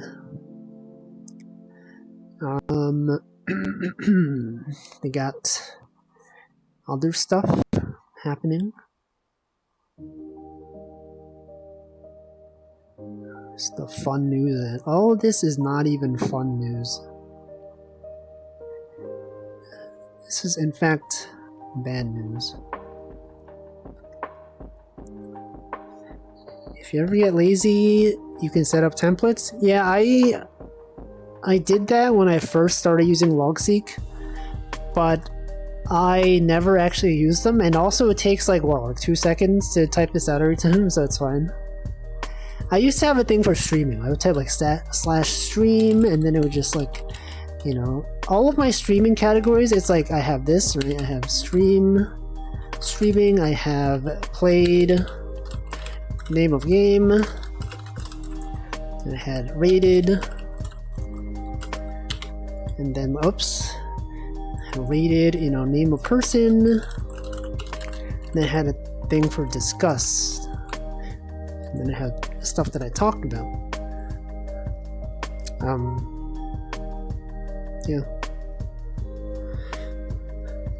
But I'm fine typing this out every time.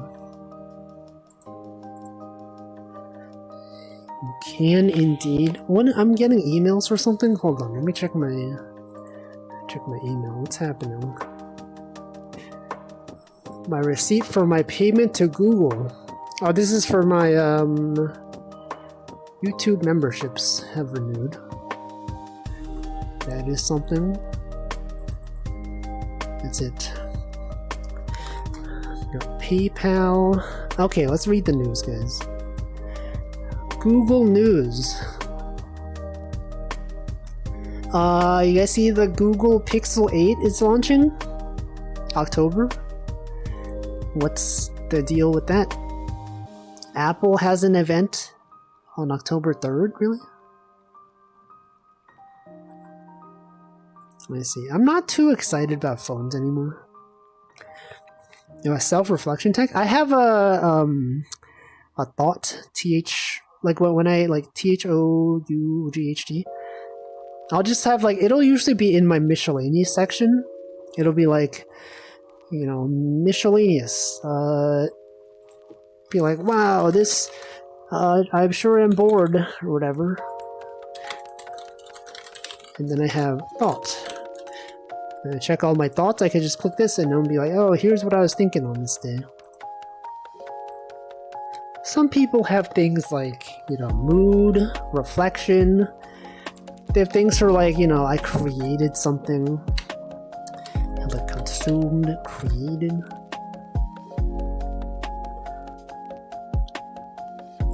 Your Pixel 3 didn't last? Yo, same for me. I used to think Pixel phones were great, but then I keep having issues with them.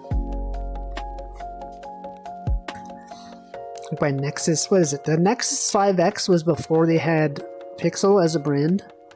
And it died. But actually my Pixel 1 is still doing fine. My thing is like, I think it doesn't charge past 70% anymore for some reason. Also the battery seems to die pretty fast. Besides that though, it's pretty good. Pixel 1 is still alive. Pixel 3 is totally dead. That was when I switched to iPhone.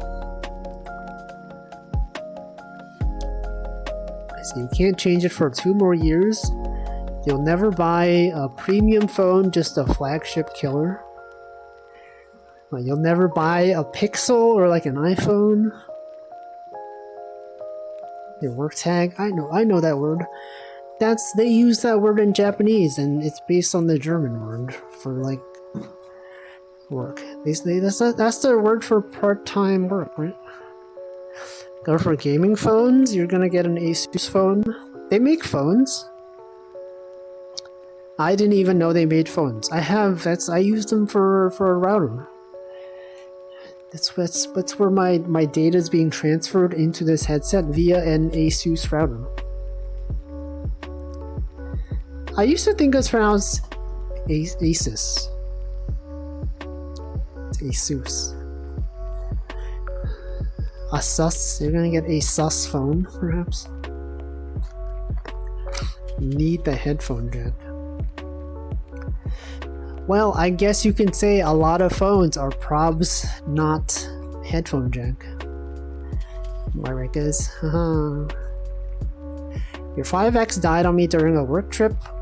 Sorry, I mixed up the phrases. Your 5X died on you during a work trip, using it for GPS. Oh, that sounds awful. Not knowing. Yeah, imagine not having like a paper map that's printed out.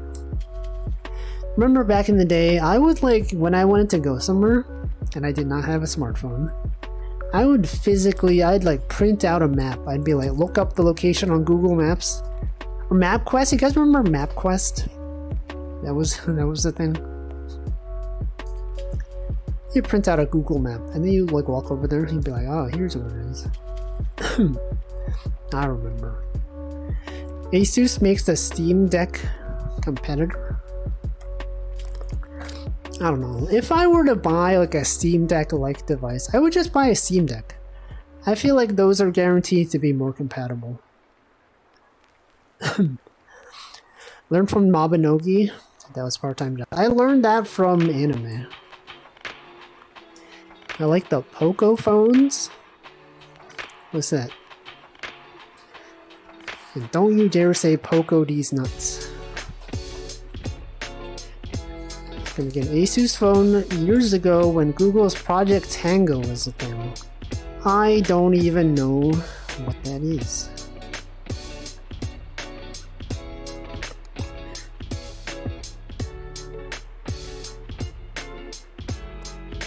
Oops, I accidentally double tapped my headset. It caused me to enter Guardian mode. Okay, let's see. Parents still print out MapQuest since they don't trust themselves with phone GPS. I guess that's valid. Some people, you know, they're not so good with technology. when we were doing the onboarding for the new job, I think all of the people that joined recently were like engineers or working like in some engineering related thing. And they're like, this onboarding is going really smoothly because everyone here knows technology. Like we were setting up password managers and all that. And they're like, yeah, sometimes people join and they're like not familiar with this kind of stuff. So end up taking like the whole 1.5 hours. But for us, it was quick. It was fast. Let's see, Linux 6.5. That's cool. Love to use Linux. It's great. Say I bought the Steam Deck instead of the ROG Ally. I've never even heard of them. A lot of these competitors, I've never even heard of them. Asus Ally runs Windows while Steam Deck is Unix based. Steam Deck is superior. I feel like if you were to get like a Windows mobile device, I feel like the battery life is not going to be that good, right? Relative to probably something that's Unix based.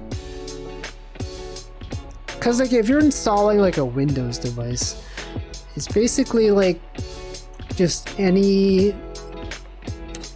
What am I saying? Like, it has to be compatible pretty much with like everything, and like a lot of things are not that good with battery life. Well, you know, the Steam Deck, they designed it specifically to be a mobile gaming device. The Arch. It feels ironic that the Germans introduced the Japanese to the concept of paid labor as opposed to indentured servitude of the 1800s. What? When I do online training, i.e. AWS training, why is there always 1 to 2 absolute brain-dead individuals? I don't know, that, you know, stuff like that tends to happen. Some people, they're just not familiar with the industry. I mean, like, you think about all the, like, cybersecurity trainings we have to do, like, obviously they have those for a reason, right? We, as people who are familiar with technology, we're just like, oh, it's so stupid, of course you wouldn't click on this link. Of course you gotta check the email for this. But then, you know, people that aren't familiar, they're just like, they don't know this stuff. They don't even know. A lot of Steam games are built for Windows, so energy is wasted on the compatibility layer. Yeah, but like, I don't know. You're probably running less stuff in the background though. I don't know. There's a few people that use the ROG Ally as a mobile computing device. What, for like compiling their code? For development? The word for part-time job in Japanese is just the German. We were literally talking about that. Can't believe Yurga was not even paying attention.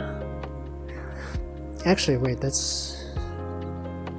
I don't know. Tenga was an early AR tech around 2012. Phones, tablets had multiple cameras and depth sensors. Keira Takahashi. I read it. I thought that, you know, when I look at this, it's like Kiara Takanashi, right? It's not. But it's spelled very similarly. Made a game thing for called World that I really wanted to try. I see. Augmented reality. That's neat. Indentured servitude was a reference to Japan's now defunct caste system. I see. I don't entirely understand the irony behind this. For development and compiling the code, it fits in their use case, quite powerful even when compared to a laptop. I see. I understand completely. Man chicken? I don't see that emote. I'm just gonna assume it's like a man with a chicken head, perhaps. Maybe like a chicken with like a man head. It could be one of many things. It's the Zelda chicken man head. I don't know what that is. I have not played... I haven't played most of the Zelda games, actually. I mostly played the Game Boy Color ones. Played Oracles of Seasons, Oracle of Ages, Link's Awakening. Played Link to the Past. That was on Game Boy Advance. Played Breath of the Wild. I played Wind Waker. And I think that's it. I think that's all the Zelda games I've played. Why is my controller vibrating? Oh, I just got a ring. That's why. Are down to watch you play Twilight Princess or Wind Waker? Well, unfortunately, it's... are those even available on the Switch? No, right?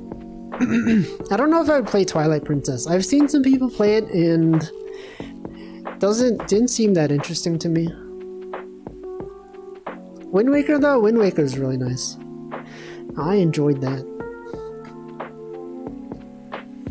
No, I'm not sure if I would play it again because I have seen Handflow play it recently, and so it is like kind of still fresh in my mind. I'm pretty sure I've seen like a speedrun of it at some point in the past few years as well. The gamepad, the Wind Waker. I pre-ordered the Wind Waker. Back when Nintendo Power was the thing.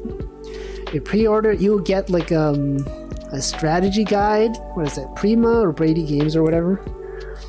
Come on, the strategy guide. It would have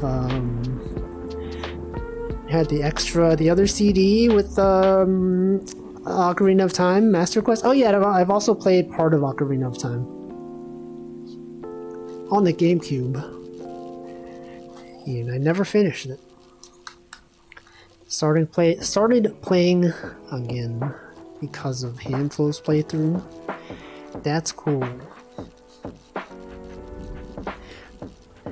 It's a good game. The nice part is that, like, since they went for such a cartoony style, it's pretty much timeless, you know? You look at some 3D Zelda games and you're like, this did not age well. The graphics look bad. You look at Wind Waker and you're like, yeah, this is a classic. This style will last forever. Game magazines, yeah, Nintendo Power. Those were the days.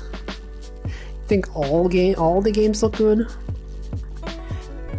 No, but you look at Ocarina of Time and it's like, look at the polygons. You can see the polygons out there.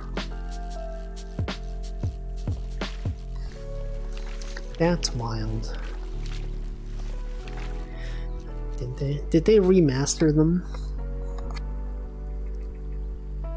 It's a classic. Yo, what if they did like... What if they had like a game in the style of like Breath of the Wild, but with the Wind Waker style? Actually, I don't know. Would that even be good? It'd be unique. It'd be kind of cool, maybe. Imagine the 3DS version. Oh yeah. They did have upscaled textures.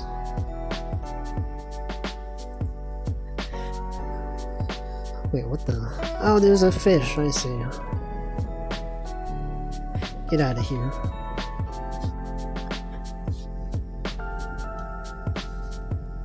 Anyway, I forgot. I was looking at the news. Sorry. I forgot I was looking at the news. What was the last thing we read on the news website? Oh yeah, we were talking. Okay. That's how we talked about it. Phones. Yes, we started talking about Pixel phones. Right. That's what prompted this discussion. Okay, so Pixel Phone 8 is going to be a thing. What else is going on? There's an Apple event of some sort. Let's look at technology. Technology news. I wish they had like night mode by default. It's so bright. Pixel 8, Pixel 8 Pro, the Fairphone 5. I don't know what that is. It's a more repairable phone. Fairphone 5. They've had 5 of these and I've never even heard of any of them. PlayStation Plus prices are being raised by up to $40 per year. That's a lot of money. The Galaxy Z Fold 5. That's a thing. Now Baldur's Gate 3. The Fairphone? Why have I never heard of Fairphone? What is this? Sea of Stars? The Messenger Dev? What? Hit indie JRPG. Sea of Stars. I've never heard of this.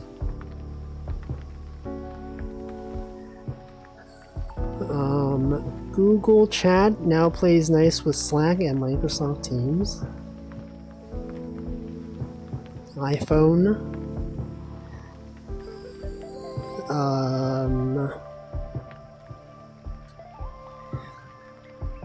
Elder Scrolls 6 is officially in early development. Fairphone is EU only. Oh, that's why I've never heard of it.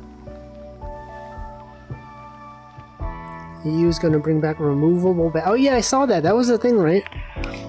They had a law about... Well, didn't they also... They had the law about USB-C. And also now they have this law about replaceable batteries. I think that's cool. I remember when I had like a Samsung Galaxy S4. And it was nice being able to replace the battery. Just swap the battery out.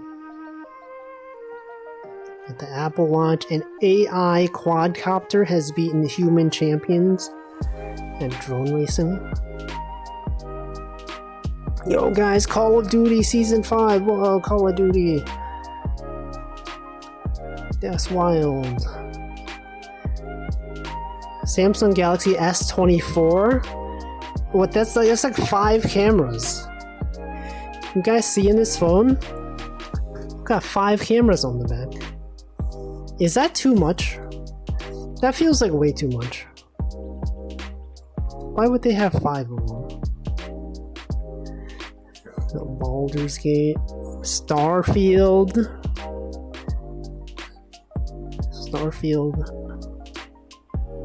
Something about Valorant. Crowd cheers for Valorant. Wait, do you guys see? Wasn't there like a thing where Elon Musk was at a Valorant esports event and the crowd booed him? I saw a video on it. That happened, right? Yeah, he was at a Valorant event and the crowd asked him to bring back Twitter. One is an infrared sensor and one is light, so 3 cameras. I see. I thought they were all cameras. Oh, are these 3 cameras then? These are the other sensors. That one's fun. Elon's gone off the deep ends. 4 cameras. Alright, what's some other good news? Armor Core.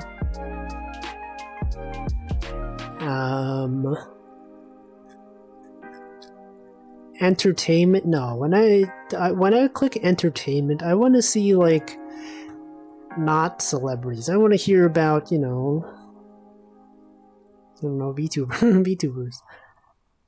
Actually, let's look. Do you think Google News has anything about VTubers? Oh yeah, Gargura. Gargura. She won the VTuber award or whatever.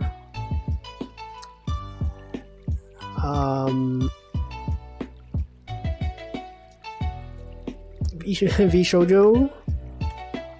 New VTuber, Vshoujo. We don't know who it could be. It could be anyone.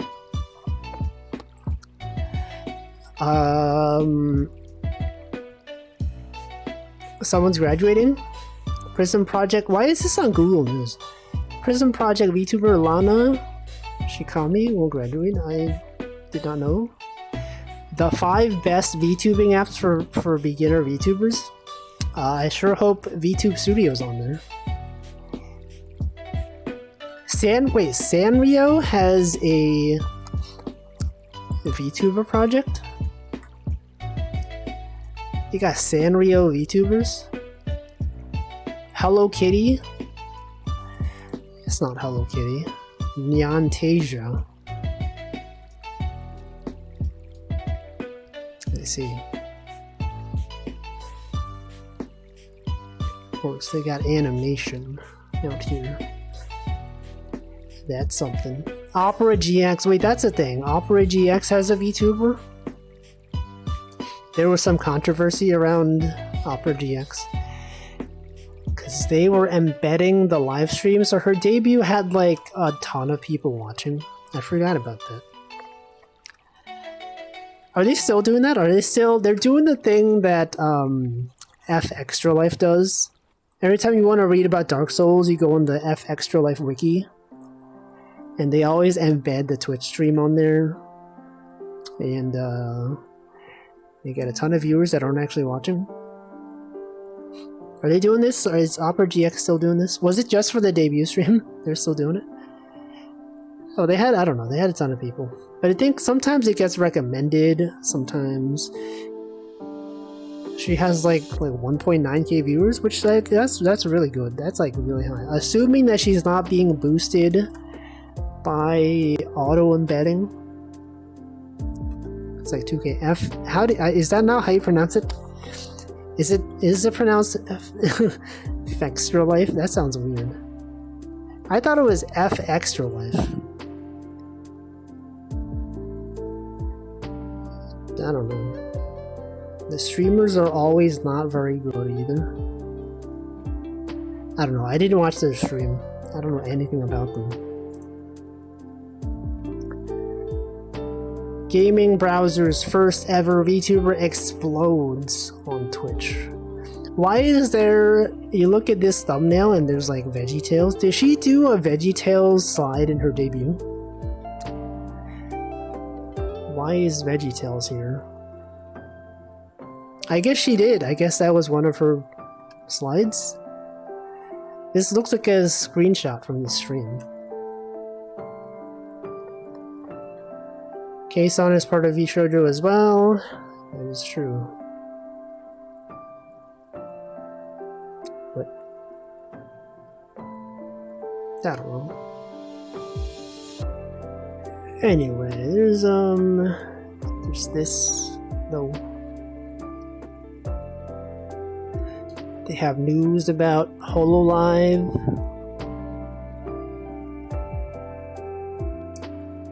Got other stuff. Mista, oh yeah, Mista graduated. Bunch of stuff. Well, Hazel, you can't say previous identities. I know everyone knows, but you can't just say that. Yeah, Vshoujo, they got a new person joining. I don't know. Got the graduation of Agni Desmond and Vesper Noir. I wonder what they're doing, huh? I wonder where they could be. If only there was a place where we could see what they're doing. Too bad we will never know. Anyway. Cat. Let's look for cat news. Let's go on with cats. Kansas cat named Bob turns up 1,200 miles away. 10 years? Wait a second. New York Post? I don't want to go there. New York Post? That is a questionable website. Apparently there was a cat that showed up 10 years later. Randon and Lando are collabing. What is true? They sure are. That's wild. What are they up to? I've been playing a lot of Stardew Valley. Actually, we talked about this before, but actually, a long time ago, when I first started following Randon, I didn't realize that the artist that drew Randon's official art is actually one of my friend's IRL best friends. He was talking about on one of his streams, he's like, oh yeah, my artist is this person. And I was like, wait a second. I know this person because one of my friends literally like knows her in real life. And I was like, wow, that's wild. And she was here during the last Power Wash Sim stream that I did. She was in chat. Anyway, this small world. It's cool how things happen sometimes. It's like one of these things where like you know a lot about a person because someone you know knows them personally and they talk about them. But then it's like I've never talked to them myself until they showed up on my stream. So like things like this happen. Just be like, man, I sure do know a lot of facts about this person I've never talked about via secondhand information. A collab with Randon if the opportunity presents itself. I feel like if this was before he went on hiatus, sure. But now he has like a lot of people that are watching him.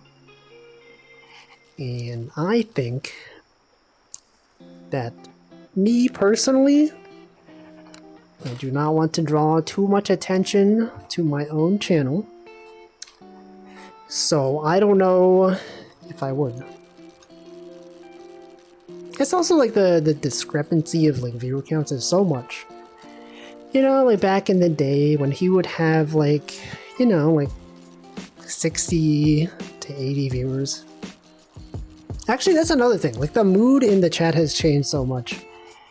You know, back in the day, he used to acknowledge everyone. You know, actually in his retirement stream, right before he left, he literally said goodbye to like everyone. He greeted everyone in chat, and there was like a lot of people there. But there's no way he could do that now. It's literally impossible. There's too many people. And also there's a lot of there were some customs that people did in chat. Like, you know how like every chat has their own like culture and people would like do things. Like if the streamer would go AFK, sometimes they would have like a message that they would post. Randon, like so every time Randon would go AFK, people would try to spell Krussy in chat, like K-R-U-S-S-Y, but they would all type out like one letter at a time. And so one person would type K, another person would type R. They would try to like get an uninterrupted chain. And I saw some people try to do that when he came back. I was actually like some people in chat were like, yo, can we get like the first return of Krussy? But I don't think most people did not know that was a thing. And I think we might never see it again because there are too many people and they don't know that that was a thing. I did see some people try though. I saw some people just when he was AFK, they just started typing K and R. I was there. If you look at the VOD, I was there. I was trying to type the R. Yeah, but things like that, I don't think that'll ever happen again. You know, some parts of the chat culture are just now lost to time, which is a shame. But you know, that's how things go. Things change for various reasons. For a mysterious reason, somehow now he has a lot of viewers. I wonder where they came from. It's weird. I can't acknowledge any possible explanations for this.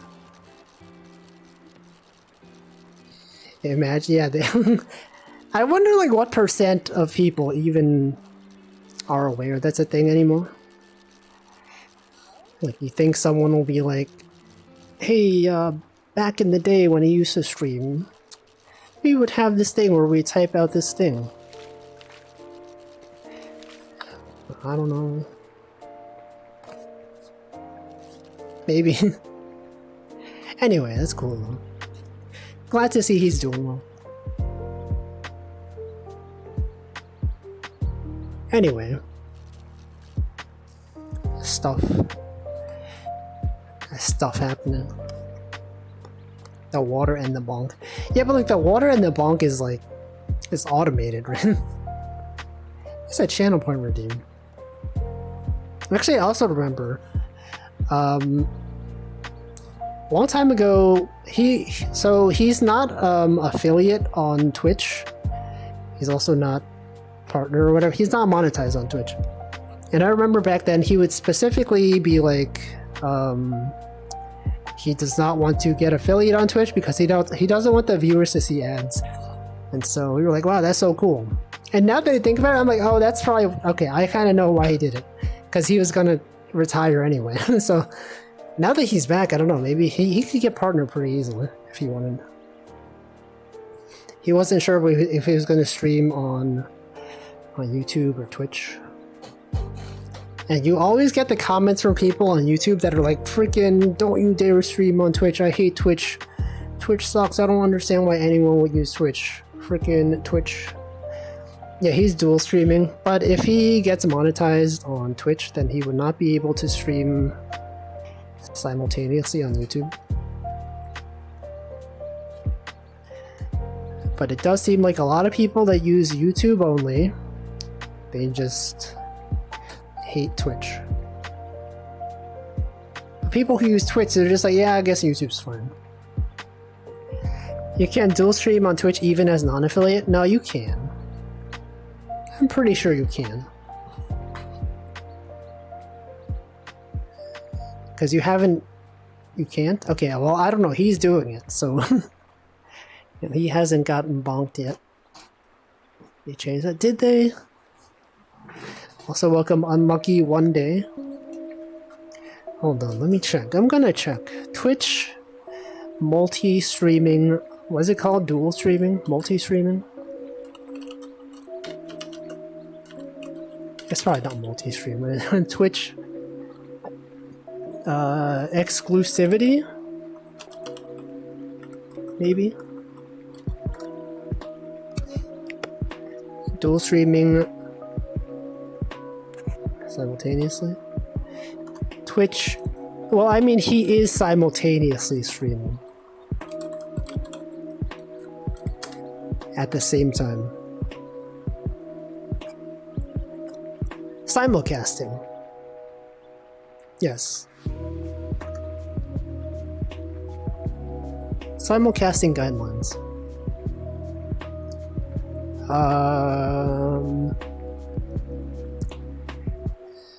Do these guidelines apply to all streamers? Yes, I guess it does.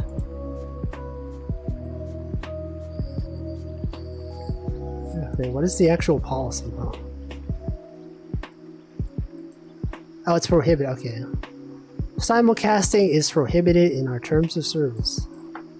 I see. Well, how does enforcement work? If you do not adhere to this policy, you will receive a warning. Repeated failure to adhere may result in account suspension. Okay, so this was a recent thing. Yeah, they allow streaming on TikTok, like any like mobile specific platform. It's fine. Well, I didn't know. I don't do it though, so it doesn't matter. Anyway, I think it's probably time to end the stream. I think nationaltoday.com is like not working. Oh, they fixed it. Wait. Okay, so for the past 2 days, nationaltoday.com was broken. Their site was down. I guess it's back. Alright, got National Beach Day, Frankenstein Day, Whale Shark Day, Ooh, look at that, it's a dog. National Holistic Pet Day. Toasted Marshmallow Day, I like that one. National Toasted Marshmallow Day. Slinky Day. Bunch of people's birthdays. T-Rex, well, oh, it's a person. Okay, I thought they meant like T-Rex, like the dinosaur. T-Rex's birthday. That's Pog. No, it's a guy. It's a person. Okay, let's do National Toasted Marshmallow Day.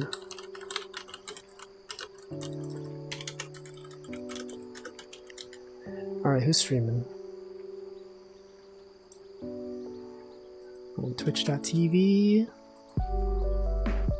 You can watch ChocoJax do art. You can. Oh, TwitchCon is happening October. You see the thing at the bottom of the screen? It's there. Okay, let's see. Who is streaming? There's a bunch of people streaming. It's a lot of people streaming, actually. Which of these people will I raid? Let's raid.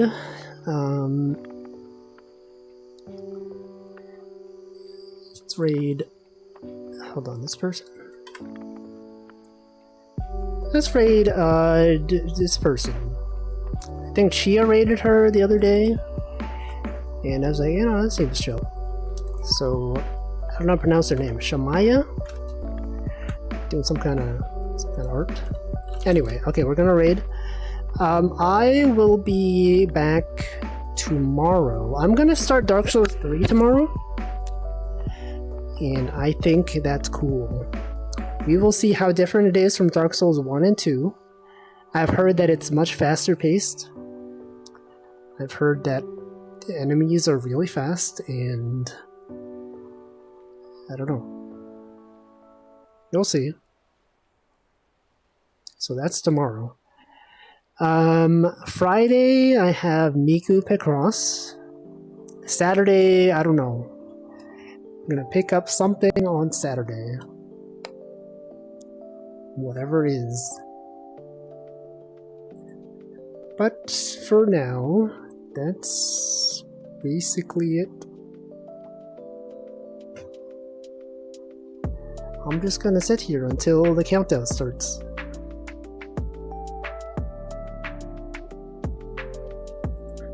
Yep.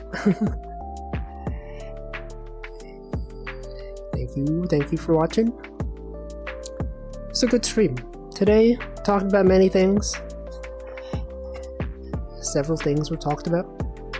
And now, have a good rest of your Wednesday or Thursday. And I will see you next time.